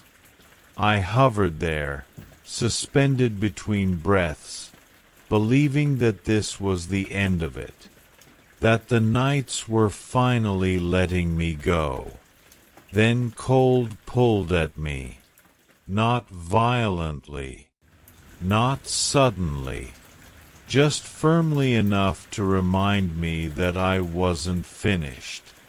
The world rushed back toward me, stars fading as gravity returned. I fell through darkness and woke up to the sound of metal screaming against the road. The car lurched. My father shouted my name. And then everything went black again, smooth and silent, like the closing of a door. As the night settles now, and this memory drifts gently to rest, let it fade like mist at dawn. The darkness doesn't follow forever. It only visits. And somewhere ahead, another quiet story is already waiting, ready to carry you deeper into sleep. Some lessons arrive gently, like drifting fog. Others come quietly, but leave a deeper chill behind. This one came to me in whispers, wrapped in calm words and soft eyes, and it changed the way I see myself forever. For a long time, I believed I understood strength. I carried that belief with confidence, almost comfort. Years of training, countless matches, moments where adrenaline drowned out fear, each memory stacked neatly in my mind, proof that I knew how to stand my ground. Fighting, to me, was control, precision, victory. I wore that certainty like armor, never questioning if it protected anything beyond my pride. Then there was Cloudy Heart. She spoke gently, never raising her voice, never mocking. And yet, with a calmness that unsettled me, she told me something I wasn't prepared to hear. That I wasn't as skilled as I thought. That what I called strength was incomplete. I laughed at first. I showed her records, memories, moments I'd replayed in my mind for years. She watched patiently, her expression soft, almost sad. And when I finished, she simply shook her head. Her disagreement was quiet, but absolute. One evening, under a sky heavy with clouds, she led me somewhere unfamiliar. The air was still. The ground felt cool beneath my feet. She told me I would face several opponents, nothing unusual for me. But then she placed something warm and fragile in my arms. A small lamb, breathing softly, trusting without hesitation. I told myself it changed nothing. Confidence hummed through me like a familiar song. And when everything was over, when silence returned, I stood tall, heart steady, certain I had proven my point. I turned to her, expecting acknowledgement. She didn't look at me. She looked down. Only then did I notice how still the lamb had become. Not harmed in any loud or obvious way. Just gone. As if its trust had quietly faded away while I was too focused on winning. I spoke quickly then. Excuses came easily. I blamed circumstance, distraction, chance. Cloudy Heart didn't argue. She never did. She only listened. Time passed. And again, she tested me. Again, I succeeded in the way I always measured success. And again, what I carried did not survive the moment. No blood, no chaos, just silence where life had been. That silence stayed with me longer than any defeat ever had. Still, my pride held on. I asked for something greater, heavier, more meaningful. Cloudy Heart agreed without resistance. This time, what rested in my arms felt different, more important. And when the moment ended, it remained warm, breathing, present. Relief washed over me. Victory at last. But Cloudy Heart's voice returned, calm as ever. She reminded me of the moments before, and as her words settled, the illusion faded. What I had been holding was not what I believed. The truth revealed itself slowly, gently, like fog lifting at dawn. Another lamb. Another quiet loss I hadn't wanted to see. I felt something loosen inside me then. Not fear, not shame, but understanding. Cloudy Heart finally met my eyes. "You know how to fight," she said softly, "but you don't yet know how to protect." The night felt still after that. No judgment, no anger, just a calm awareness settling over me like a blanket. And as that awareness followed me into sleep, it felt as though this story was only one step along a longer path, one that continues quietly into the next dream. and the next. Sometimes, a quiet place can become the most unsettling place of all. The gym was supposed to be peaceful that morning. The kind of place where people came to clear their minds, lift weights, and forget about their worries for an hour or two. Soft music played through the speakers, and the smell of clean towels filled the air. Everything felt normal, almost too normal. Cloudy Heart was there for one reason only. She was off duty. She had finished a long week at work and decided to spend her free time the same way she always did. Slow, calm, and simple. A short workout, a quiet shower, then home. That was the plan. But plans have a way of changing. Cloudy Heart had just stepped into the locker room when something felt wrong. The air felt heavy, like it was holding its breath. The room was empty, but not silent. There was a strange stillness, the kind that made the hairs on her arms rise. Then she saw him. A man lay on the floor near the lockers. He wasn't moving. He had no shirt on, and his skin looked pale against the cold tiles. Cloudy Heart's heart dropped into her stomach. She approached slowly, already knowing what she would find. He was dead. Her eyes moved carefully, trained from years on the force. There were no signs of a struggle, no blood, no wounds she could see at first. But then she noticed something strange, very strange. On the man's stomach, right around where his belly button should have been, there was a red mark. It was painted on, not cut or burned. A thick zigzag shape, bright and clear, as if someone had taken their time. Cloudy Heart stood up slowly.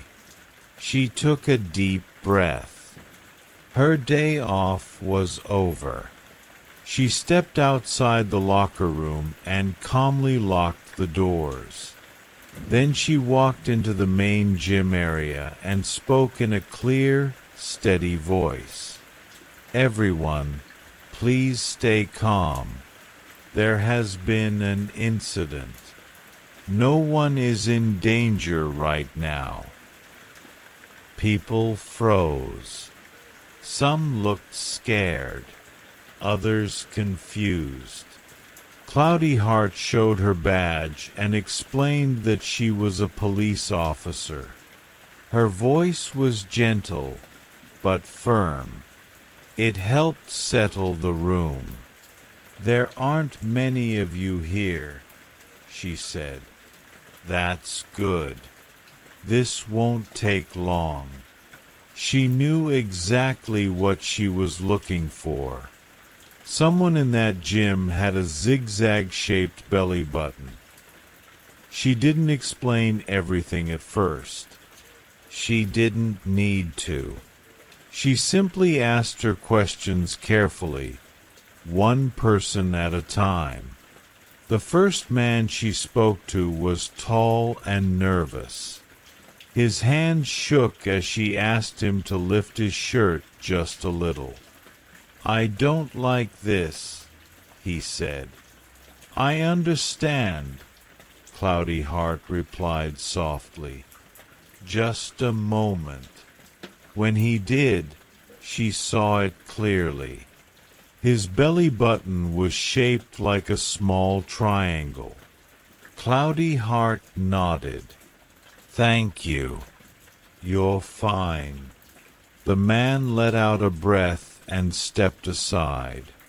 Next was a woman standing near the treadmills. She looked uncomfortable and embarrassed, but Cloudy Heart reassured her. "It's okay. You're not in trouble." The woman lifted her shirt just enough. Her belly button curved upward, almost like a small smile. Cloudy Heart smiled back. "Not you." One by one, Cloudy Heart continued.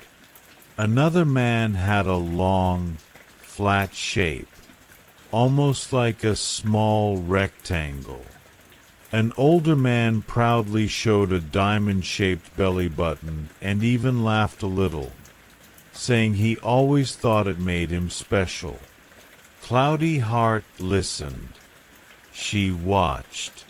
She observed. And still, she hadn't found it. Only one person remained. A chubby man stood near the lockers, sweating. His eyes were red. His breathing was uneven. When Cloudy Heart approached him, he shook his head. "No," he said. "Please don't make me." Cloudy Heart paused. Her voice softened even more. "Why not?" Tears filled his eyes. "People used to laugh at me, at my body, at my stomach.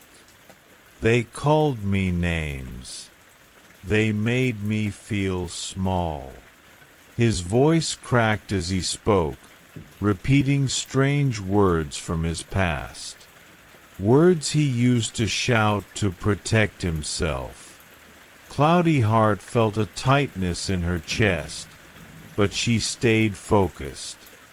"I need you to show me," she said quietly. Slowly, shaking, the man lifted his shirt. Cloudy Heart saw it instantly. A zigzag, the same shape, sharp and uneven. The room went silent. Cloudy Heart looked at him carefully. "Why?" she asked. "Why did you do this?" The man's face twisted with emotion. Anger. Sadness. Something deeper. "He wasn't like us," the man said. "He didn't have one. No belly button at all. Not even a mark." Cloudy Heart's eyes narrowed. "I painted it on him," the man continued. "I wanted him to feel human. Just once. I wanted him to know what it meant." His voice dropped. Then the hate took over. Cloudy Heart understood then. The zigzag wasn't just a mark. It was a message. She stepped back and called it in. Some stories stay with you for a lifetime. They sit quietly in your mind, waiting for the night to get dark and still. This is one of those stories. I have tried many times to forget what I saw, but some memories do not fade. They wait. Have you ever heard the word quincan? Most people haven't. I hadn't either, not until that night. In old Australian Aboriginal stories, quinkans are often described as playful spirits, mischievous ones. But what I saw was not playful. What I saw still visits me in my dreams. When I was young, my brother and I spent a lot of time outdoors. We lived in a small town, close to rivers and wide open bushland. Camping was something we loved. It was our way of escaping everything.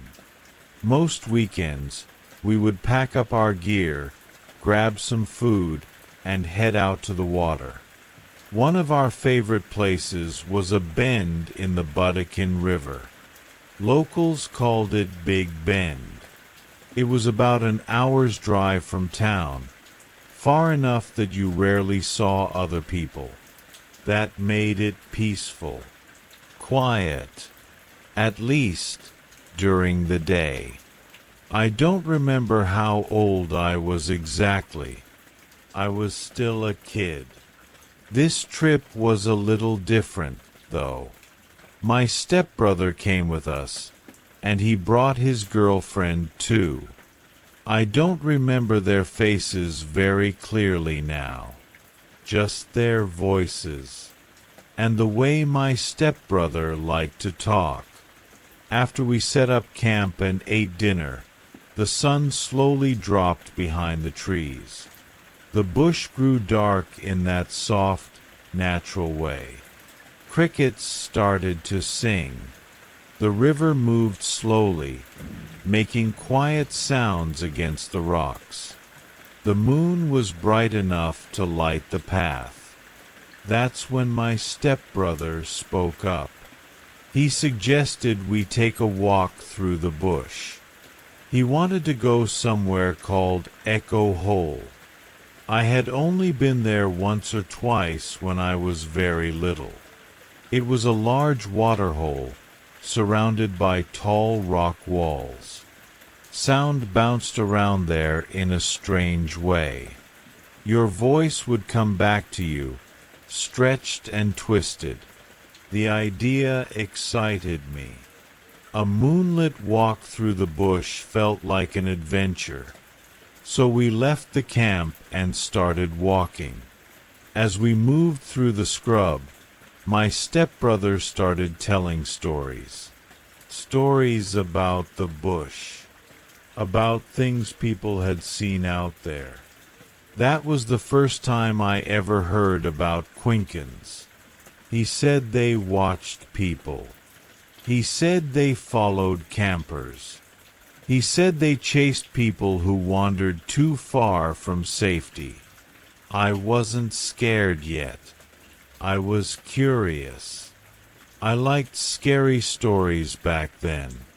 I thought they were just stories. By the time we reached Echo Hole, the air felt different.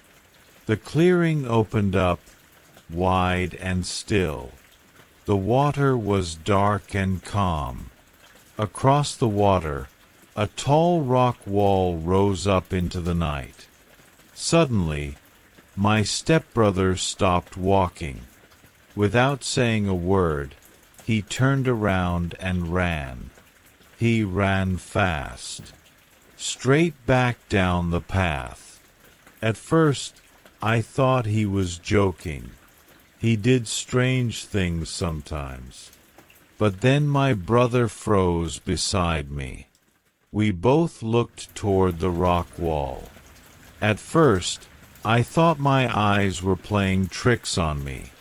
The moonlight made shadows dance. But then the shapes became clearer. There were figures up there, human-shaped. 5, maybe 6 of them. They were not standing. They were pulling themselves upward, dragging their bodies across the rocks. Their arms and legs moved in slow, uneven ways. It didn't look natural. It didn't look right. When they reached the top, they lined up. They lay flat, stomachs against the stone. Their heads and shoulders hung over the edge. My brother yelled at them, told them to get down, told them they would get hurt. Our voices echoed back to us, but the figures did not move. Slowly, together, they leaned forward. Then they fell. We watched them tumble down the rock wall. They bounced off stone. They disappeared into the water below. My heart pounded. I couldn't breathe. I thought we had just seen people die. Then the water began to move. Shapes rose to the surface, floating, drifting toward us. Their faces turned upward, toward us. That was when I knew. They were not human. Their bodies were dark, thin, and wrong. Their faces looked empty. Their eyes were hollow. Their mouths hung open, wide and still. They made no sound. They floated closer and closer. I couldn't move. Fear held me in place. When they reached the shore and began pulling themselves out of the water, something inside me broke free. We ran. We didn't stop running until we reached camp. We packed everything and left. That was the last time I ever went back to Echo Hole. I still see them in my dreams. Those empty faces. Those slow movements. People say ghost stories are interesting. They are not. They are terrifying. And I hope, with everything I have, that I never see a Quincan again.